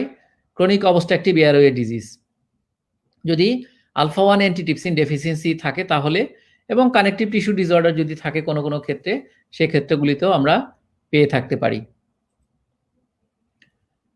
সিটি চেস্টের মধ্যে একটা ইম্পর্টেন্ট এবং কমন ফাইন্ডিং হচ্ছে নোডিউল। এবং এই নোডিউলগুলো কি? A lung nodule is a rounded or irregular region of increase attenuation. CT can detect nodule of 3 to 4 millimetre size. আমরা যদি নর্মাল সিটি করি, স্ট্যান্ডার্ড সিটি বা রেগুলার সিটি, সেইখানে কিন্তু আমরা এই নোডিউলগুলো 3 to 4 মিলিমিটার হলেও আমরা আইডেন্টিফাই করতে পারবো। কিন্তু যদি এর চেয়ে ছোট হয় তাহলে আমাদেরকে এইচআরসিটি করে ডায়াগনোসিস করতে হয়। তাহলে the amount of attenuation can further classify the nodule as either ground glass, subsolid or solid. এবং এই নোডিউলটা এটা কি বিনাইন অথবা ম্যালিগন্যান্ট, এটাও কিন্তু অনেক ক্ষেত্রে এই নোডিউলের ক্যারেক্টার দেখে আমরা একটা অ্যাজাম্পশন করতে পারি। যেমন যদি নোডিউলটা হয় ছোট এবং অ্যাটিনিউশনটা হচ্ছে লো, মানে খুব বেশি না, হর্সফেল ইউনিটে আপনার 15 থেকে 20 হয়ে থাকে, এর মধ্যে যদি ফ্যাটি থাকে, তার মানে আপনার এই একটা নোডিউলের মধ্যে আবার একটুকু আইসোডেন্সি এরিয়া থাকে, মানে কালো কালো এরিয়া থাকে, তার মানে কালো কালো মিনস হচ্ছে ফ্যাট, এটা যদি থাকে। এবং হ্যালো সাইন থাকে, মানে একটা ডটের মতো এরিয়া থাকবে, তার চারদিকে ব্ল্যাকেনিং থাকবে, এরকম যদি থাকে তাহলে আমরা এটাকে চিন্তা করব বিনাইন নোডিউল। কিন্তু যদি এইটা হয় অ্যাটিনিউশন গ্রেটার, মানে হর্সফেল ইউনিটে যদি 20-এর বেশি হয়ে থাকে, মার্জিনটা যদি ইরেগুলার বা স্প্যাকুলেটেড থাকে এবং একাধিক নোডিউল যদি থেকে থাকে সারাউন্ডিংয়ে, তাহলে আমরা চিন্তা করব যে এটা নোডিউলটা ম্যালিগনেন্সি হওয়ার একটা সম্ভাবনা আছে। আর আরেকটা প্যাথোলজিক্যাল ফাইন্ডিং আমরা অনেক সময় পেয়ে থাকি, যেটা হচ্ছে লিম্ফ নোড। সেই লিম্ফ নোডগুলো আছে কোথায়? আমরা জানি যে মিডিয়াস্টিনামে, চেস্টের মিডিয়াস্টিনামের যে এরিয়াগুলো আছে সেইখানেই আমাদের লিম্ফ নোডগুলি থাকে। দেখেন আপনারা এখান থেকে উপর থেকে যদি নিচের দিকে নামতে থাকি, আমরা এখানে উপরের দিকে লিম্ফ নোড আছে, এইখানে দেখেন মাঝখানে এই যে ছোট ছোট ডটের মতো একটু আইসোডেন্স আর্টেরিয়াল ফেজ, যখন কন্ট্রাস্ট দেওয়া আছে, কন্ট্রাস্টের দুইটা আর্টেরিয়াল মাঝখানে এখানে আপনার একটা ছোট ডট এরিয়া আছে, এগুলো লিম্ফ নোড। এই যে এখানে দেখেন এটা arch of the aorta, arch of the অ্যাওর্টার উপরের সাইডে আপনার এখানে লিম্ফ নোড আছে, তার পাশেও এখানে লিম্ফ নোড আছে। আমরা যদি আবার ক্যারিনা বা প্রি ক্যারিনাল এরিয়া যেখানে আছে সেইখানে দেখেন সামনে এই রিজিয়নটাতেও আমাদের আছে, এবং right left paratracheal, tracheal just bifurcation হয়ে উপর দিকে চলে গেছে, প্রি ট্রাকিয়াল বা ট্রাকিয়াল এরিয়ার মধ্যেও আমাদের লিম্ফ নোড এখানে আছে। তার পাশে আমাদের সেই পালমোনারি ট্রাঙ্কের সাইড দিয়ে, মানে পালমোনারি হাইলার এরিয়াতেও এখানে কিছুটা লিম্ফ নোড আছে।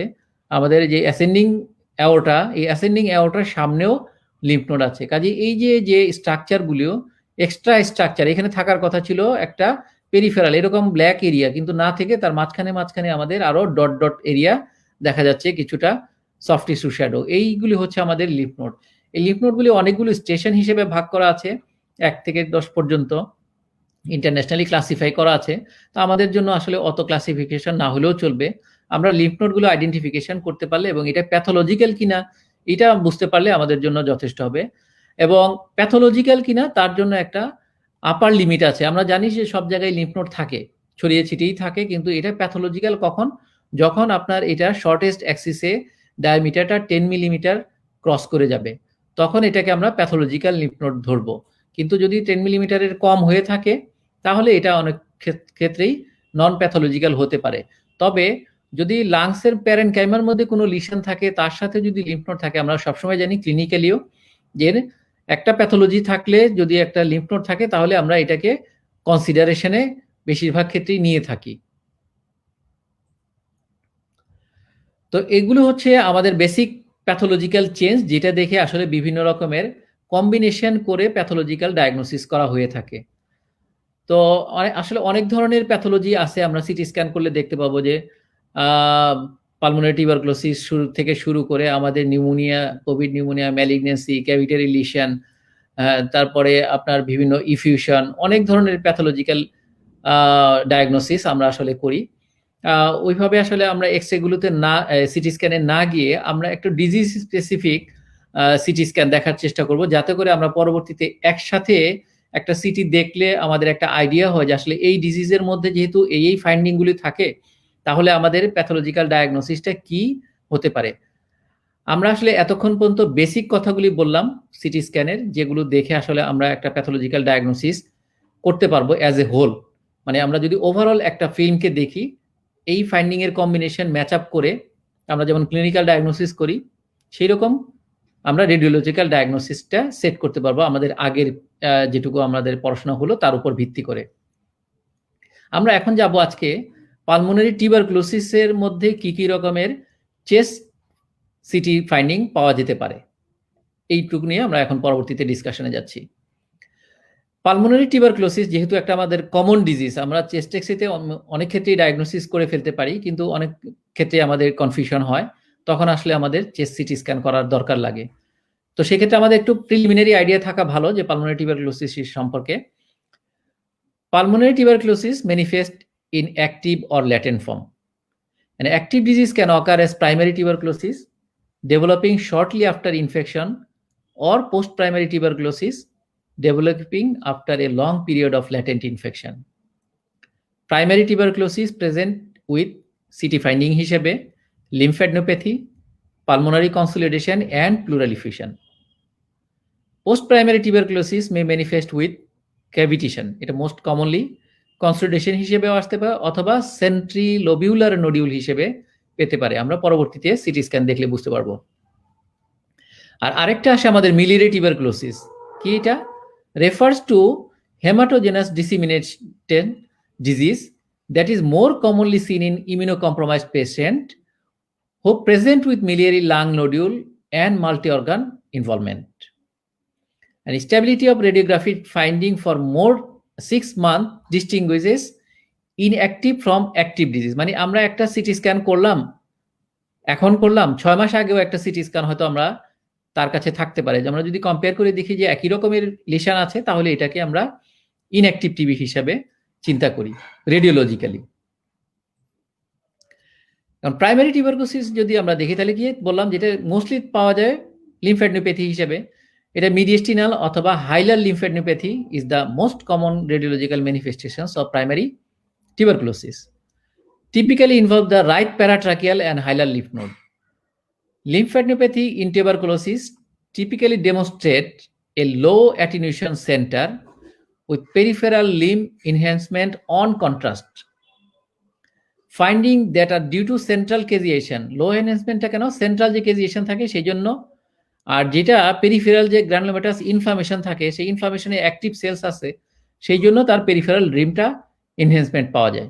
তাহলে central low attenuation with peripheral enhancement, এইরকম থাকবে লিম্ফ নোডগুলো। অ্যাট রিজলিউশন অফ লিম্ফেডেনোপ্যাথি যদি পরের দিকে থাকে, তাহলে ক্যালসিফাইড নর্মাল সাইজ লিম্ফ নোডও পাওয়া যেতে পারে।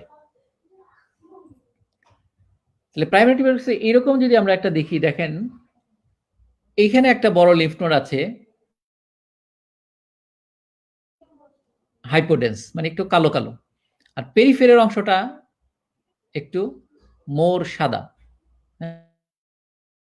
বললাম একটু রিম এনহ্যান্সমেন্ট থাকে। তাহলে axial contrast enhanced CT scan shows necrotic mediastinal lymphadenopathy with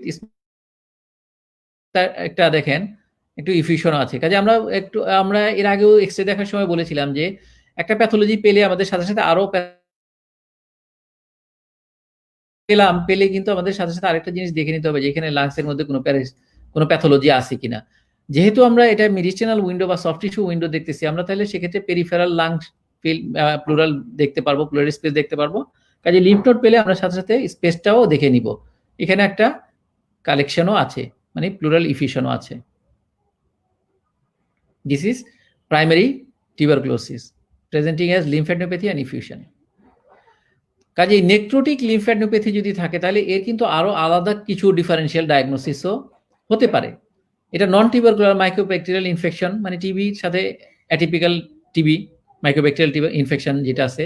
lymphoma হলেও কিন্তু আমরা এরকম পেতে পারি, এবং মেটাস্টেটিক কার্সিনোমা যদি হয় তাহলেও পেতে পারি। কাজে আমাদের একটা রিন ইনহ্যান্সড লেশন লিম্ফ্যাডেনোপ্যাথি যদি পাই তাহলে তার ডিফারেন্সিয়াল হয়ে গেলো চারটা, একটা টিউবারকুলোসিস, নন টিউবারকুলার মাইক্রোব্যাকটেরিয়াল ইনফেকশন একটা, লিম্ফোমা অ্যান্ড মেটাস্টেটিক কার্সিনোমা। চারটা জিনিস আমাদের রিং এনহ্যান্স লিম্ফ নোড যদি পাই তাহলে সাধারণত এরকম চিন্তা করব।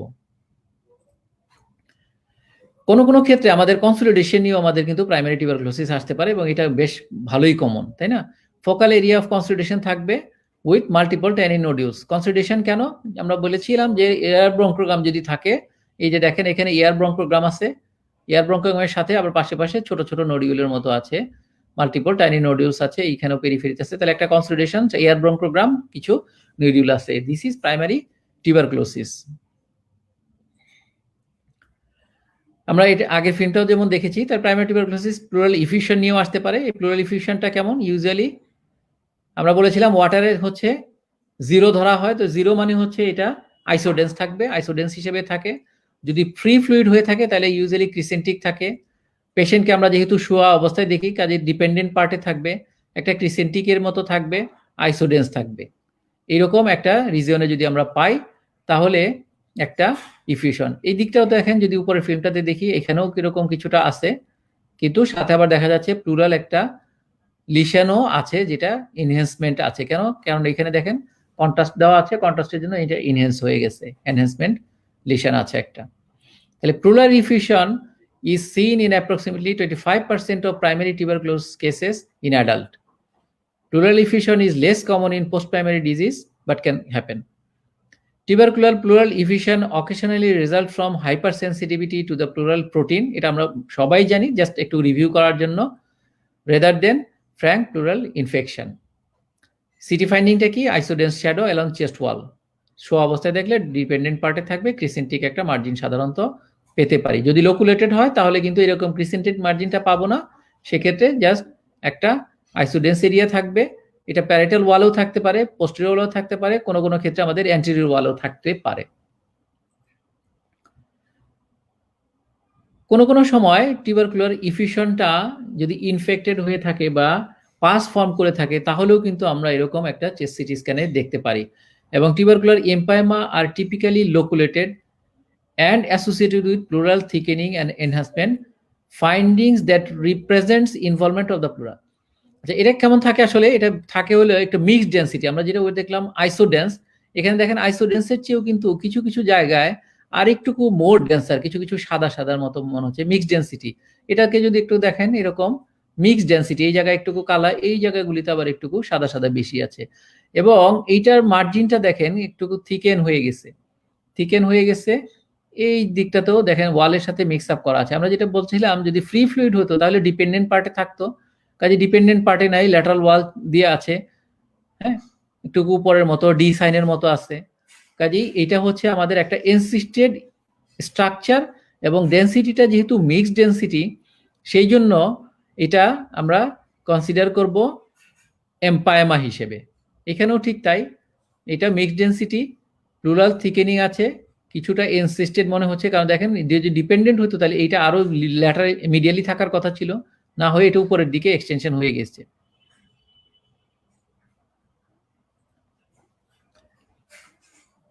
এই প্লুরাল এম্পাইমা যদি লম্বা টাইম থেকে থাকে তাহলে অনেক সময় চেস্ট ওয়ালকে ইনভলভ করে এবং চেস্ট ওয়ালকে ইরোড করে সে আরো পেছনের দিকে বা চেস্ট ওয়ালের যে কোনো একটা দিকে এক্সটেনশন করতে পারে। এবং এই যে যে চেস্ট ওয়াল এক্সটেনশন করে এটাকে আমরা বলি এম্পাইমা নেসেসিটেন্স। হ্যাঁ, তো এই যে স্ট্রাকচার দেখেন আপনারা, এখানে একটা মিক্সড ডেন্সিটি ওপাসিটি আছে, প্লুরাল থিকেনিং আছে, এখানে আবার কিছু কিছু সাদা সাদা এরিয়া আছে। যেখানেই সাদা এবং বোনের মতো সাদা, সেটাকে আমরা ক্যালসিফিকেশন হিসেবে কনসিডার করব। দেখেন এটাও একটা বোনস, যখন এরকম সাদা, এটাও ওইরকম নিয়ারলি সেম সাদা।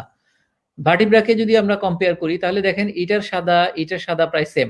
কাজে এই যে সাদা, এই যে সাদা, এই সাদাগুলো একই রকম হওয়াতে আমরা এটাকে একই সাথে ক্যালসিফিকেশন হিসেবে চিন্তা করব। কিন্তু তার ভেতরের দিকে আবার দেখেন এখানে এটা আরেকটুকু থিকার সফট টিস্যু, সেটা প্লুরাল থিকেনিং হিসেবে আছে। এই যে যে আমাদের এম্পাইমাটা আছে, এটা ভেতরে প্যারাইটাল ওয়ালকে এক্সটেনশন করে সেম ডেন্সিটির একটা এরিয়া আপনাদের প্যারাইটাল ওয়াল পর্যন্ত চলে গিয়েছে এবং এখানে দেখেন স্কিনের সাথে আপনাদের কমিউনিকেশন হয়ে গেছে দেখা যাচ্ছে। এটা হচ্ছে আমাদের এম্পাইমা নেসেসিটিস। এটা কি প্লুরাল ক্যালসিফিকেশন আছে, লোকুলেটেড প্লুরাল ইফিউশন আছে, প্লুরাল থিকেনিং আছে, এক্সটেনশন টু চেস্ট ওয়াল আছে।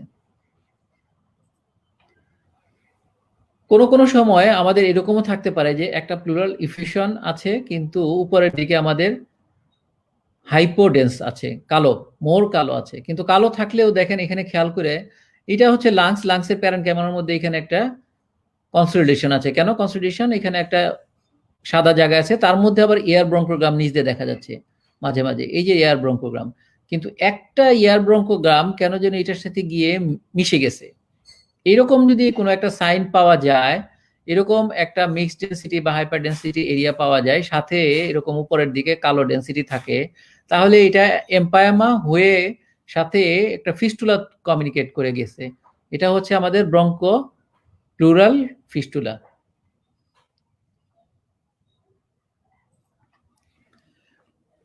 আমরা তো প্যারেনকাইমাল লিশন পেরিফেরিতে দেখতেছিলাম, কোনো সময় এয়ারওয়ে ডিজিজ হিসেবেও থাকতে পারে। আমরা জানি যে এন্ডোব্রঙ্কিয়াল টিউবারকুলোসিস হিসেবেও আমাদের প্রাইমারি টিউবারকুলোসিসটা প্রেজেন্ট করতে পারে এবং সেখানে কি থাকে, bronchial involvement may be seen in the primary and post primary tuberculosis in both cases, common in প্রাইমারিতে আমরা জানি।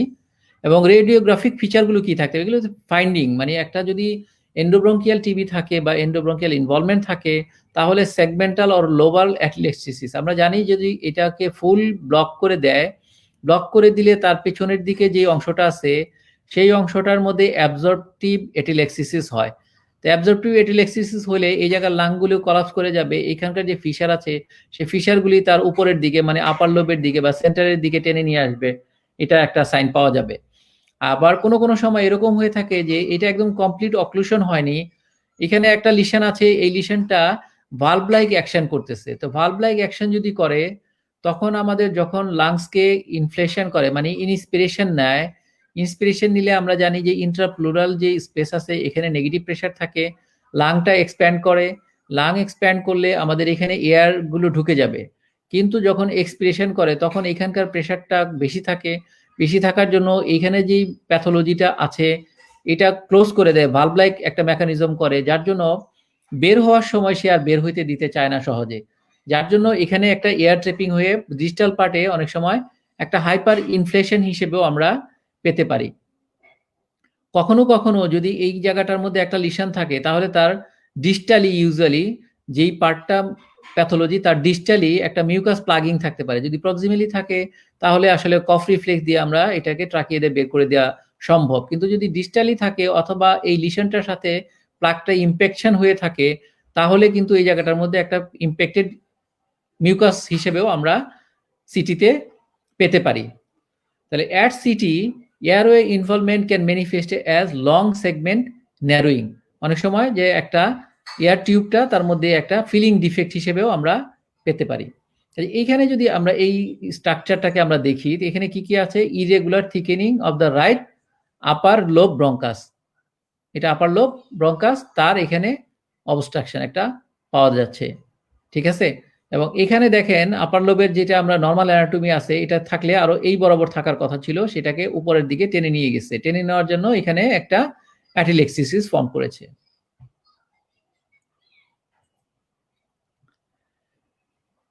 টিউবারকুলোসিসের মিলিয়ারি টিউবারকুলোসিস এটা একটা ইম্পর্টেন্ট ক্লিনিক্যাল ডায়াগনোসিস। আমরা চেস্ট এক্স-রেতে বেশিরভাগ ক্ষেত্রেই পেয়ে যাই। কখনো কখনো যদি আমাদের একটা ডায়াগনোসিস থাকে যে এই পেশেন্টটা টিউবারকুলোসিস হতে পারে, কিন্তু চেস্ট এক্স-রেতে ভালো বোঝা যায় না, তখন আমরা চেস্ট সিটি স্ক্যান করি, স্পেশালি হাই রেজুলেশনই করা হয়। এবং সেই সমস্ত ক্ষেত্রগুলিতে আমরা এরকম মাল্টিপল মিলিয়ারি মটলিং শ্যাডো পেয়ে থাকি।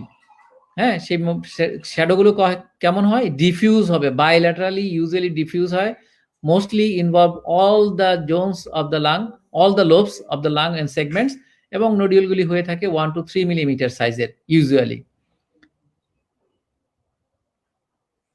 এগুলো খুব ভালোভাবে যদি আপনারা খেয়াল করেন, এই নোডিউলগুলো আছে, অনেক ছোট ছোট মাল্টিপল নোডিউল আছে, 2 ল্যাংসেই আছে। হ্যাঁ, সেন্ট্রিলোবিউলার ডিস্ট্রিবিউশন মানে এগুলো অনেক সময় অ্যাক্টিভ টিবি যদি থাকে, আমরা জানি যে যদি স্পুটাম পজিটিভ থাকে পেশেন্টের, ধরেন একটা ডিস্টাল টিবি একটা ইনভলভমেন্ট আছে, তাহলে কি হবে? ব্রঙ্কিয়াস দিয়ে আমাদের মাইক্রোব্যাকটেরিয়ামগুলো ডিসিমিনেশন হয়ে থাকে, এবং ডিসিমিনেশন হয়ে গিয়ে যদি অন্যান্য পার্টগুলি তো একই সাথে ইনভলভমেন্ট করে থাকে। একটা জিনিস খেয়াল রাখা দরকার, মিলিয়ারি টিউবারকুলোসিসের ডায়াগনোসিসটা কিন্তু হেমাটোজেনাস স্প্রেড, মানে আমাদের ছোট ছোট ডিস্টাল পার্টগুলিতে সাধারণত ইনভলভমেন্ট করে থাকে, ইন্টারস্টিশিয়ামগুলোতে ইনভলভমেন্ট করে থাকে। আর প্রাইমারি টিউবারকুলোসিস যদি সেন্ট্রিলোবুলার, মানে এইটা কিন্তু mostly spreads through the bronchus, bronchial tree দিয়ে যখন কাফিং রিফ্লেক্স করলাম, মানে একটা লোবের মধ্যে ইনভলভমেন্ট ছিল, সেইটা গিয়ে ইন্সপিরেশন করলো, ওইটা আবার ডিস্ট্রিবিউট করে দিলে অন্যান্য লোবগুলিতে, তখন কিন্তু আমাদের এই ডিস্টাল যে পার্টগুলি আছে, অ্যালভিউলাস গুলো আছে, এখানে গিয়ে আমাদের এরকম একটা প্যাথোলজি প্রডিউস করতে পারে, সেন্ট্রিলোবিউলার নোডিউল ফর্ম করে করে। এবং এটাকে যদি আমরা টিপিক্যালি দেখি, দেখেন যে গাছের মধ্যে যে একটা বার্ড আছে, ফুলের বার্ডগুলি আছে এরকম, এটাকে একটা বলা হয় ট্রি ইন বার্ড সাইন। যদি আমরা এটা একটা ব্রঙ্কিয়াস চিন্তা করি, এটার সাথে যদি কম্পেয়ার করি, তাহলে দেখবেন যে এই যে ব্রঙ্কিয়াল ট্রি আছে, তার মাথার দিকে হচ্ছে থোকা থোকা গাছ ফুল, এইটাই হচ্ছে ট্রি ইন বার্ড সাইন।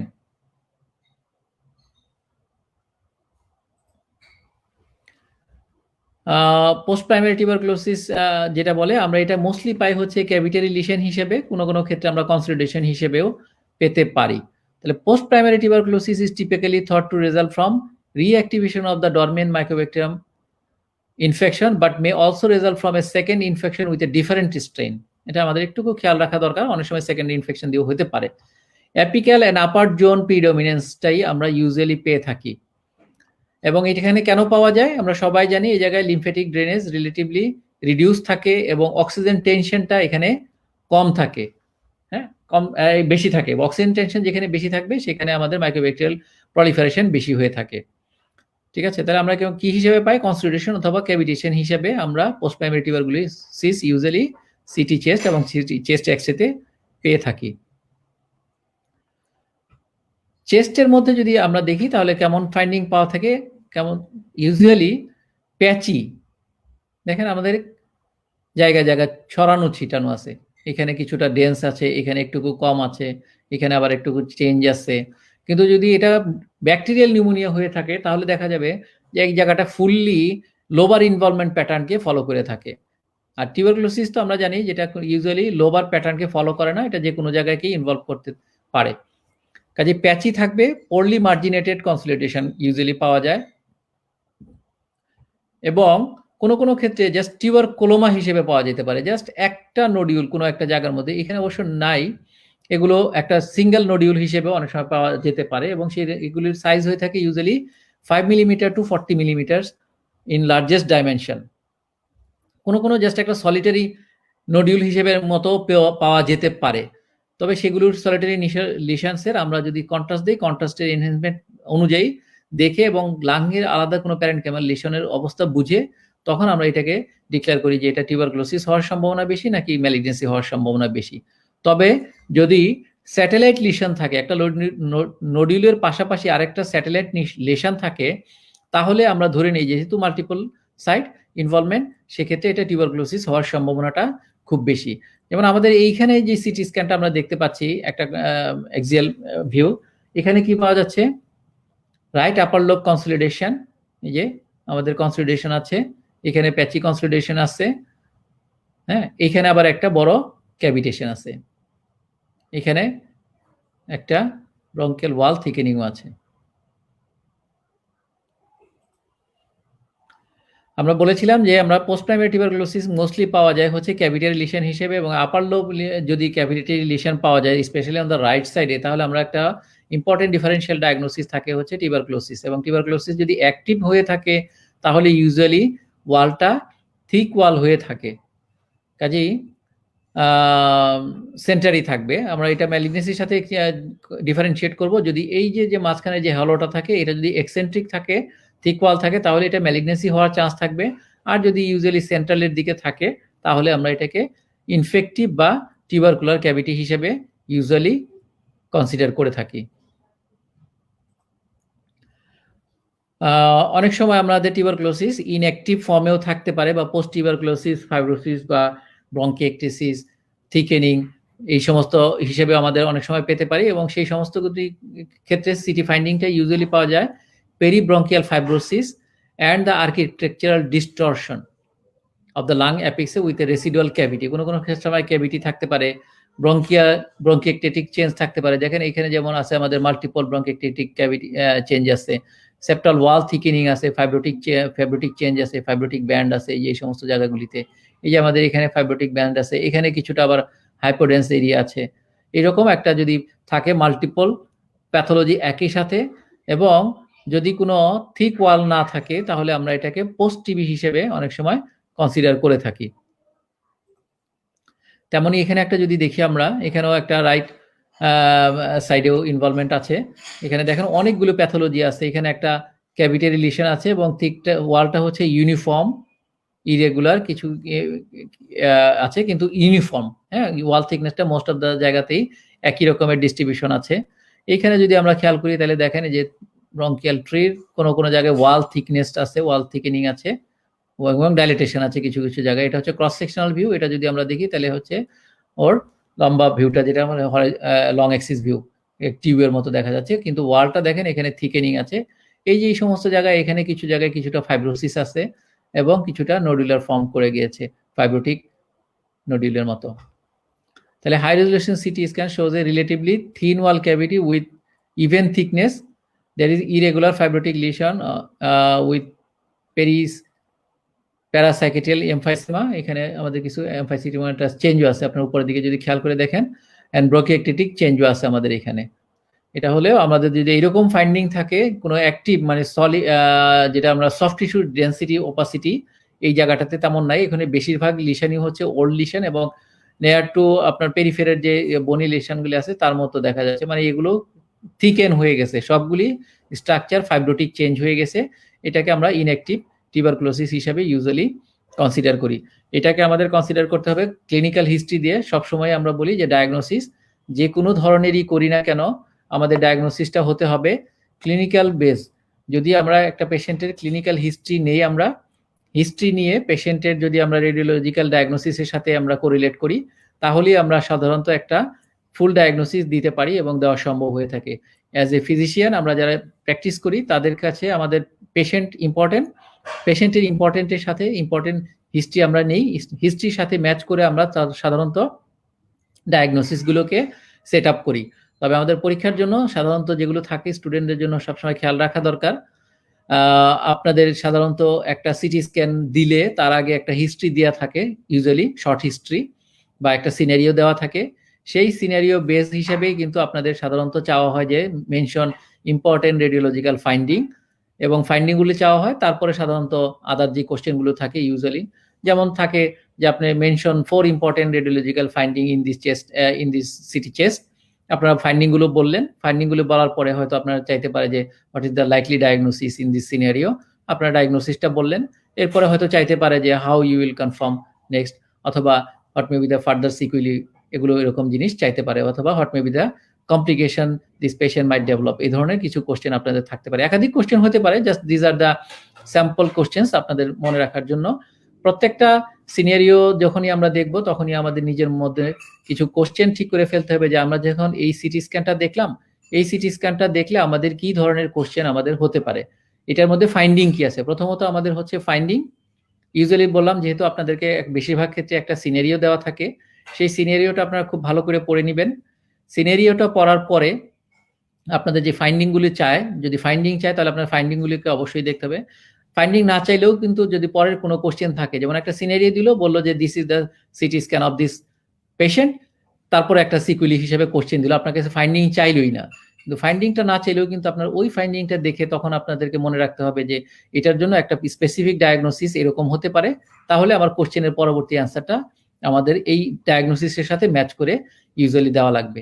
কাজে এভাবে যদি আপনারা সিকোয়েন্সিয়ালি আস্তে আস্তে আগান, তাহলে আমাদের জন্য প্রত্যেকটা সিটি স্ক্যানেই হয়তো আমাদের ইন্টারপ্রিট করা ভেরি ইজি হবে, এবং আমরা সিটি স্ক্যান সম্পর্কে আমাদের যে একটা ভয় কাজ করে, আমাদের এই ভয়গুলো আস্তে আস্তে দূর হয়ে যাবে। সিটি স্ক্যান রিড করার জন্য প্রথমেই জানতে হবে আমাদের অ্যানাটমি, দ্বিতীয় জানতে হবে আমাদের কি কি প্যাথোলজিক্যাল ফাইন্ডিং বা কি কি প্যাথোলজিক্যাল ফাইন্ডিং আমরা পেতে পারি, এবং এই প্যাথোলজিক্যাল ফাইন্ডিংটা পেশেন্টের সিনারিওর সাথে ম্যাচ করে আমাদের কি ডায়াগনোসিস হতে পারে, এই ডায়াগনোসিসটাকে করতে পারলে আমাদের ফুল একটা ডায়াগনোসিস আমরা সিটি থেকে করতে পারবো। আমরা এর পরবর্তীতে আশা করব যে বিভিন্ন ডিজিজ ওয়াইজ স্পেসিফিক হিসেবে একটা একটা করে সিটি ডায়াগনোসিস গুলোকে ডিসকাস করার জন্য। আমরা একসাথে যাব না, যেন আপনারা বুঝতে অসুবিধা না হয়, হ্যাপাজার্ড আপনাদের এটা এতগুলো ডিফারেন্সিয়াল ডায়াগনোসিস, এভাবে না গিয়ে আমাদের মনে হয় প্যাথোলজিক্যাল ডায়াগনোসিসকে যদি আপনারা একটা ডিজিজ দিয়ে ডিসকাস করে আগান, তাহলে আপনাদের জন্য আমার কাছে মনে হয় বেটার হবে ভবিষ্যতে সিটি ডায়াগনোসিস করার জন্য। তো আজকে আমাদের লেকচারটা এই পর্যন্তই থাকবে। সবাইকে অসংখ্য ধন্যবাদ আপনাদেরকে কষ্ট করে আমাদের সাথে সময় দেওয়ার জন্য। আপনাদের এই থেকে যদি কোনো উপকার হয় তাহলে আমরা নিজেকে ধন্য মনে করব। সবাইকে অসংখ্য ধন্যবাদ, সবাইকে আবারও শুভেচ্ছা জানিয়ে আমার লেকচার এখানে শেষ করছি।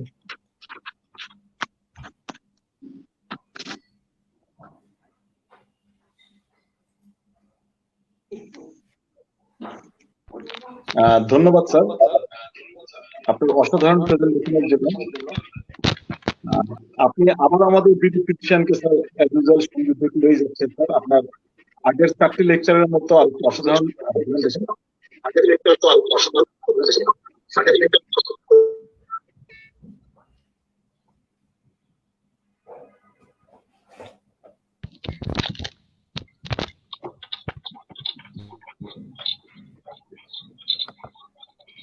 স্যার আমাদের মধ্যে আমার কথা শোনা যাচ্ছে? হ্যাঁ শুনতে পাচ্ছি, আমি শুনতে পাচ্ছি।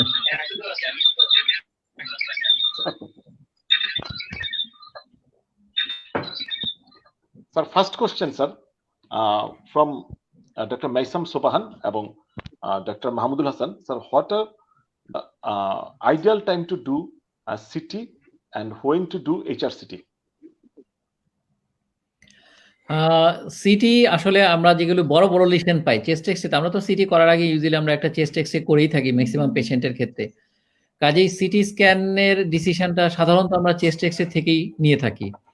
স্পেশালি আমরা পেশেন্টের সিনারিও, যেটা আমরা বলছিলাম কিছুক্ষণ আগে, যে চেস্ট পেশেন্টের সিনারিওকে বেস করে কিন্তু আমরা সাধারণত সিটি স্ক্যানের ডিসিশন নিয়ে থাকি। এখন চেস্ট এক্সরে ধরেন যে একটা বড় লিশন আছে, যদি একটা বড় লিশন থাকে তাহলে আমরা রেগুলার সিটি যেটা আছে স্ট্যান্ডার্ড সিটি এটা করলে আমরা পেয়ে যাব। কিন্তু যদি ছোট ছোট লিশন থাকে, স্পেশালি যদি আমাদের চিন্তা থাকে যে এটা হতে পারে মিলিয়ারি টিউবারকুলোসিস, হতে পারে যে একটা আইএলডি, তাহলে কিন্তু আমাদের সেই সমস্ত কন্ডিশনগুলিতে, আবার যদি এমন চিন্তা করে থাকি যে আমরা এটা একটা ব্রঙ্কেকটিসিস হতে পারে, তাহলে কিন্তু আমাদের এইচআরসিটি কে প্রেফার করা হয়। আমরা কিন্তু বলেছি যে কোন কোন কন্ডিশনগুলিতে আমরা এইচআরসিটি কে প্রেফার করি। কাজে আমাদের এটার গাইডেন্সের একটা বড় জায়গাই হচ্ছে পেশেন্টের সিনারিও। পেশেন্টের যদি ডায়াগনোসিস আমাদের ক্লিনিক্যাল যেমনটা হবে তার উপর ভিত্তি করে আমরা সাধারণত সিটি স্ক্যানটাকে অ্যাডভাইস করব। তবে তার আগে তো আমাদের পাইলট হিসেবে থাকবে chest X ray. Chest X ray initially দেখেই কিন্তু আমরা পরবর্তীতে সিটি স্ক্যানের জন্য প্রসিড করি usually. Thank you, sir. Next question from Dr. Maisam. What is the indication of IV contrast in chest diseases? Contrast সিটির জন্য কিন্তু আমরা স্লাইডগুলিতে অবশ্যই বলেছি, খেয়াল রাখতে হবে যে কনসলিডেশন, যদি কোনো একটা কনসলিডেশন পাই তাহলে কিন্তু আমাদের সাধারণত কন্ট্রাস্ট দিতেই হয়। এরপরে যদি কোনো ক্যাভিটারি লিশন থাকে আর যদি লিম্ফ নোড থাকে তাহলে কিন্তু আমাদেরকে অবশ্যই কন্ট্রাস্ট দিতে হবে। কাজে এই কয়েকটা কন্ডিশনগুলিতে আমাদের সাধারণত কন্ট্রাস্ট দেওয়া লাগে। এবং আরো ইম্পর্টেন্টলি যেটা আমরা বলেছিলাম যে যদি সিটি পালমোনারি এনজিওগ্রাম করে থাকি আমরা, তাহলে তো এখানে কন্ট্রাস্ট দিতেই হবে, চার ইচ্ছা তো হবেই না, তাই না? সেক্ষেত্রে আমাদের কন্ট্রাস্টটা লাগবে। কাজে আমরা যদি এনজিওগ্রাম, সিটি পালমোনারি এনজিওগ্রাম করি, এই কন্ডিশনগুলি যদি লিম্ফ নোড পাওয়া যায়, ক্যাভিটারি লিশন পাওয়া যায়, এগুলিতে মোস্টলি সাধারণত দেওয়া হয়। Thank you, sir. Next question from Dr. Shumon Roy. How will we differentiate lymph node from blood vessel? আমরা কিন্তু যদি অ্যানাটমিক্যাল স্ট্রাকচারটা ভালো করে জানি তাহলে কিন্তু আমরা বুঝে যাব যে whether it is lymph node or vessel. আমরা কিন্তু ভ্যাসেলের গুলো পজিশন দেখিয়েছি, কোনটা আগে থাকে কোনটা পরে থাকে, ডান দিকে কি থাকে বাম দিকে কি থাকে। কাজে যে পাইলট ফিল্মটা আছে আমাদের সেটাকে দেখে কোন লেভেলের এটা স্ক্যানটা, ক্রস সেকশনটা যদি দেখি আমরা এক্সিয়াল স্ক্যানটা, সেই স্ক্যানটা দেখে কিন্তু আমরা বুঝতে পারবো যে এটা কোন লেভেলের আসলে স্ট্রাকচার। কাজে আমাদের আর্টারি এবং ভেইন এগুলোকে যদি আমরা লোকেট করে ফেলতে পারি তাহলে আর বাকি থাকলো কি, মিডিস্টেমে বাকি থাকলেই হচ্ছে লিম্ফ নোড। কাজে ওইখানে তো লিম্ফ নোড এবং থাইমাস ছাড়া আসলে বেসিক্যালি আর কিছু নাই, তাই না? কাজেই আর্টারি ভেইনকে যদি আমরা ডিফারেন্সিয়েট করে ফেলতে পারি মিডিস্টেনামের মধ্যে, তাহলে যে স্ট্রাকচারটা থাকবে বাকিটা সেটাই হচ্ছে আমাদের আইদার লিম্ফ নোড অথবা থাইমাস। Thank you sir. আসলে প্রচুর ক্লিনিক্যাল কোশ্চেন এসেছে, কিন্তু যেহেতু স্যার আমাদের টপিকগুলো বাকি, আমরা আজকে ক্লিনিক্যাল কোশ্চেন বেশি নিব না। আর স্যার দুটো কোশ্চেন নিব স্যার আমি শুধু। স্যার ডক্টর জ্যোতি দাসের একটা question, what's point should we look in opacification of fibrosis, cavitation, consolidation? না, এখানে তো আমাদের প্রথমে বলেছি যে কনসলিডেশন যদি থাকে, যে আমাদের যদি এয়ার ব্রঙ্কোগ্রাম থাকে তাহলে কিন্তু আমরা সেটাকে বুঝতে পারবো যে এটা হচ্ছে কনসলিডেশন। ফাইব্রোসিস দেখে যদি আমরা বুঝি তাহলে এখানে ওই যে ডেন্সিটি বলছি আমরা, হসফেল ইউনিট এখানে হবে বেশি। কনসলিডেশনের চেয়ে এটা মোর ডেন্সার। যখন এটা প্যাকে দেখা হবে তখন ওই জায়গার ডেন্সিটিগুলি হবে বেশি, ওই জায়গাটা মোর ডেন্সার হবে then the normal parenchyma or consolidate area এটার থেকে। আর ক্যাভিটি যদি থাকে তাহলে কি হবে, একটা ওপাসিফাইড এরিয়া, তার মাঝখানে থাকবে একটা হাইপোডেন্স এরিয়া, তাহলে এটা ক্যাভিটি হয়ে যাবে। এবং ক্যাভিটি যদি বলি আমরা তাহলে তার একটা ক্যাভিটারি ওয়াল থাকবে, সেই ওয়ালটাকে দেখবেন যে ওইখানকার ডেন্সিটিটা কিছুটা বেশি, মাঝখানে কম, পেরিফেরিতে হবে একটু মোর ডেন্স। এরকম যদি থাকে তাহলে সেটা হলো ক্যাভিটারি। কাজে তিনটাকে ডিফারেন্সিয়েট করার জন্য আমরা আসলে ভিজুয়ালি দেখি মোস্টলি, কিন্তু এটাকে ভালোভাবে ডিফারেন্সিয়েট করতে গেলে কিন্তু আপনাকে ওই প্যাকে দিয়ে এরিয়া অফ ডেন্সিটি কেমন আছে সেটা দিয়ে ডিফারেন্সিয়েট করে নিতে হবে। স্যার লাস্ট দুইটা কোশ্চেন স্যার নিতে হচ্ছে। Doctor Farhana Tina, sir how the percentage of lung area involvement is calculated in Covid pneumonia? এটা আমরা পরবর্তীতে আসলে আলোচনা করব। হ্যাঁ, এটা একটা বড় জিনিস। আমরা স্ক্যান ইন কোভিড আমরা পরে আলোচনা করব। তবে এটাকে জানা রাখা দরকার যে আমাদের আসলে এটা যেহেতু ক্লিনিক্যাল প্র্যাকটিস এখন খুবই ইম্পর্টেন্ট এবং লাগছে। আমরা জানি যে দুইটা লাংসের মধ্যে 5টা লোব আছে, তাই না? রাইট লাংসে আছে 3টা, লেফট লাংসে আছে 2টা। এই প্রত্যেকটা লাংসকে আপনার স্কোরিং করে, প্রত্যেকটা লোবকে স্কোরিং করে 5 করে। এখন এরিয়া অফ ইনভলভমেন্টের উপর ভিত্তি করে প্রত্যেকটা লোবের মধ্যে যদি 5 করে হয় তাহলে 5টা লোবের মধ্যে 25 আছে, টোটাল স্কোর হচ্ছে 25। এখন পার্সেন্ট ইনভলভমেন্টের উপর ভিত্তি করে এই স্কোরিংগুলি করা হয়। কাজে এখন 5টা লোবের মধ্যে কোনটায় কতটুকু ইনভলভমেন্ট আছে এইটুকুকে টোটাল সামেট করলে যা আসবে এটা হচ্ছে আমাদের টোটাল স্কোরিং। কাজে কোনো পেশেন্টের যদি 2টা লোবের মধ্যে ইনভলভমেন্ট থাকে তাহলে তার যদি একটা ধরেন যে 3% আছে আর একটা ধরেন 7% আছে, তাহলে কিন্তু টোটাল 10% হয়ে গেল, 2টা লাং ইনভলভমেন্ট হয়েও। এরকম একটা স্কোরিং সিস্টেম ইউজুয়ালি করা হয়ে থাকে। সিভিয়ারিটি স্কোর আসলে এটা বেশি। জি স্যার লাস্ট কোশ্চেন, প্রচুর ক্লিনিক্যাল কোশ্চেন ছিল স্যার, আমি একটাও নিচ্ছি না। Last question, does CT chest guide in the evaluation of extrinsic causes of restrictive lung disease? আর সাথে আরেকটা কোশ্চেন স্যার অ্যাড করি, what is the incidence of missed lung carcinoma on CT chest if it at all is there? আচ্ছা, আমি প্রথমটা answer করি, পরের কোশ্চেনটা ভালো বুঝতে পারিনি। প্রথমটা হচ্ছে যে রেস্ট্রিকটিভ লাং ডিজিজের জন্য তো আমাদের খুবই কাজে লাগবে, এটা তো না লাগার তেমন কিছু নেই। আমরা যদি ইন্সপিরেটরি ফিল্ম নেই, এক্সপিরেটরি ফিল্ম নেই, তাহলেই তো আমরা বুঝতে পারবো যে এখানে রেস্ট্রিকটিভ ডিজিজ আছে কিনা। কাজেই এখানে তো আমরা এই ফিল্মগুলো নিয়ে কিন্তু আমরা রেস্ট্রিকটিভ লাং ডিজিজকে ক্লাসিফাই বা ক্লারিফিকেশন করতে পারি।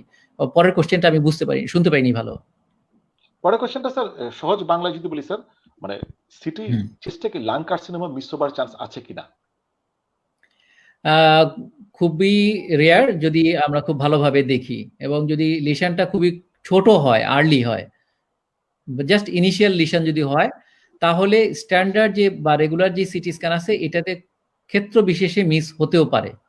ক্ষেত্র বিশেষে হতেও পারে। যদি একদম খুবই একটা স্মল লিশন মাত্রই ছোট স্টার্ট হয়েছে, সেই ক্ষেত্রগুলিতে হতে পারে। তবে যদি এইচআরসিটি করা হয় তাহলে কিন্তু মিস হওয়ার সম্ভাবনা কম এবং যদি স্ট্যান্ডার্ড সিটি স্ক্যানেও আমরা কন্ট্রাস্ট দিই তাহলে কিন্তু আমাদের এটা মিস হওয়ার চান্সটা থাকবে না।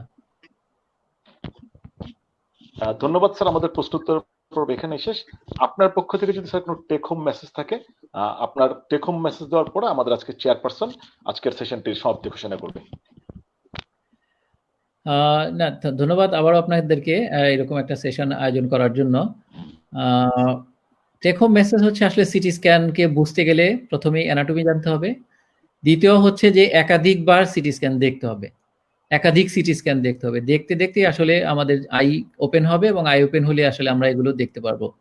প্যাথোলজিক্যাল ডায়াগনোসিস করার জন্য আমাদেরকে পেশেন্টের হিস্ট্রির সাথে মিলাতে হবে এবং পেশেন্টের হিস্ট্রির সাথে ম্যাচ আপ করলে আসলে আমাদের প্যাথোলজিক্যাল ডায়াগনোসিস করাটা ইজি হবে। সিটি স্ক্যান এইটা আসলে প্রত্যেকের জন্যই একটা ভয়ের সাবজেক্ট। আমরাও যখন ছাত্র ছিলাম তখন আমরা সিটি স্ক্যানকে বেশ ভয় পেতাম, তবে আমার আজকালকার মতো এত ইজি ছিল না অ্যাক্সেসগুলো, যেগুলোতে আমরা এখন সহজেই বিভিন্ন সিটি স্ক্যান চাইলেই দেখতে পারি। কাজেই সিটি স্ক্যানটাকে ভয় না পেয়ে আমার মনে হয় স্টার্ট করলেই ইজি হয়ে যাবে। স্টুডেন্ট যারা আছেন তাদেরকে ভয় না পেয়ে সিটি স্ক্যান লেট স্টার্ট শুরু করেন, সিস্টেমেটিক্যালি পড়া শুরু করেন, আমার মনে হয় এটা ইজি হয়ে যাবে, খুব কঠিন কিছু তেমন হবে না আশা করি। ভয় না পেয়ে সিটি স্ক্যান দেখা শুরু করি এবং সিস্টেমেটিক্যালি দেখা শুরু করি, তাহলে আমাদের মনে হয় ইজি হবে। ধন্যবাদ। এবং ধন্যবাদ স্যার, এবং আপনার মতো এরকম শিক্ষক পাওয়া তো স্যার সৌভাগ্যের ব্যাপার, যে সারা বাংলাদেশের বিভিন্ন প্রান্ত থেকে এইভাবে স্যার মোবাইলের মাধ্যমে আপনার লেকচার শুনছে। আমাদের আজকের সেশন সমাপ্তি ঘোষণা করার জন্য আমি আমাদের আজকের চেয়ারপারসন প্রফেসর ইসমাইল পাটোয়ারী স্যারকে আহ্বান জানাচ্ছি। প্রথমে আমি ধন্যবাদ জানাচ্ছি ডক্টর ফেরদৌসুর রহমানকে তার এক্সেলেন্ট প্রেজেন্টেশনের জন্য, এবং এই প্রেজেন্টেশন শুনে আসলে আমার মনে হয় সবাই উপকৃত হয়েছেন। এবং এখানে ঠিক ডিফারেন্সিয়েট করা মুশকিল হয়ে যাবে যে এটা আমরা একজন বিশেষভাবে কোনো রেসপিরেটরি ফিজিশিয়ান অথবা রেডিওলজিস্টের বক্তব্য শুনছি না আমরা একজন ক্লিনিশিয়ানের বক্তব্য শুনছি। এত এক্সপার্ট আজকে এই যে প্রেজেন্টেশনটা, এটা আসলেই খুবই মানে এটা আমাদের সবার জন্য এটা খুবই কাজের হয়েছে আমি মনে করি। এবং এটা বেসিক যে জিনিসগুলো এখানে ডক্টর ফেরদৌসুর রহমান বলেছেন, এটা আসলে সবার জন্য শিক্ষণীয়। বিশেষভাবে অ্যানাটমিক্যাল নলেজটা, ব্যাকগ্রাউন্ড নলেজটা খুবই দরকার। Anatomical plus pathological knowledge plus history very important. এবং একজন ক্লিনিশিয়ান হিসাবে যে আমরা কিভাবে ডায়াগনোসিস করব, এই টিপস গুলো কিন্তু আজকের এই বেসিক অফ সিটি স্ক্যানে চলে এসেছে। এবং চেস্ট সিটি স্ক্যানটা একজন ক্লিনিশিয়ানের জন্য খুবই ইম্পর্টেন্ট। বিশেষভাবে যারা medicine, respiratory medicine, internal medicine যারা প্র্যাকটিস করেন তাদের জন্য এটা খুবই দরকার। সেজন্য আমি আন্তরিক ধন্যবাদ জানাচ্ছি। এবং পরবর্তীতে স্পেসিফিক ডিজিজ ওয়াইজ যখন সিটি স্ক্যান গুলো ডিসকাস হবে, তাতে করে আরো জিনিসগুলো ক্লিয়ার হবে। এখানেও অনেকগুলো ক্লিনিক্যাল আসপেক্ট চলে এসেছে, তারপরেও পরবর্তীতে হয়তো আরো ডিটেলস সেখানে আলাপ হবে আশা করতেছি। কারণ সেই চেস্ট সিটি স্ক্যানে সেই থেকে শুরু করে আমাদের সিম্পল ডিজিজ থেকে শুরু করে কমপ্লিকেটেড ডিজিজ গুলো পর্যন্ত আমরা এখানে ভালো রেজলিউশনের জন্য সেখানে আমাদের ডায়াগনস্টিক একটা বিরাট রোল এখানে রয়ে গেছে। তো সেজন্য আজকে আমি আবারও ফেরদৌসুর রহমানকে আন্তরিক ধন্যবাদ জানাচ্ছি, সাথে সাথে বিডি ফিজিশিয়ান এবং এই উদ্যোগের জন্য ডক্টর এহসানকে আন্তরিক ধন্যবাদ জানাচ্ছি। কারণ এই করোনা সিচুয়েশনেও এই উদ্যোগের জন্য সবাই আসলে উপকৃত হচ্ছে। বিশেষভাবে যারা আমাদের ট্রেনি আছে, যারা আমাদের স্টুডেন্টস আছে, তাদের জন্য এটা খুবই কার্যকরী একটা ওয়ে হিসাবে, লার্নিং একটা প্রসিডিউর হিসাবে কাজ করছে। সেজন্য সবাইকে ধন্যবাদ জানিয়ে আজকে আমাদের এই প্রোগ্রামটা এখানে শেষ করছি। ধন্যবাদ সবাইকে।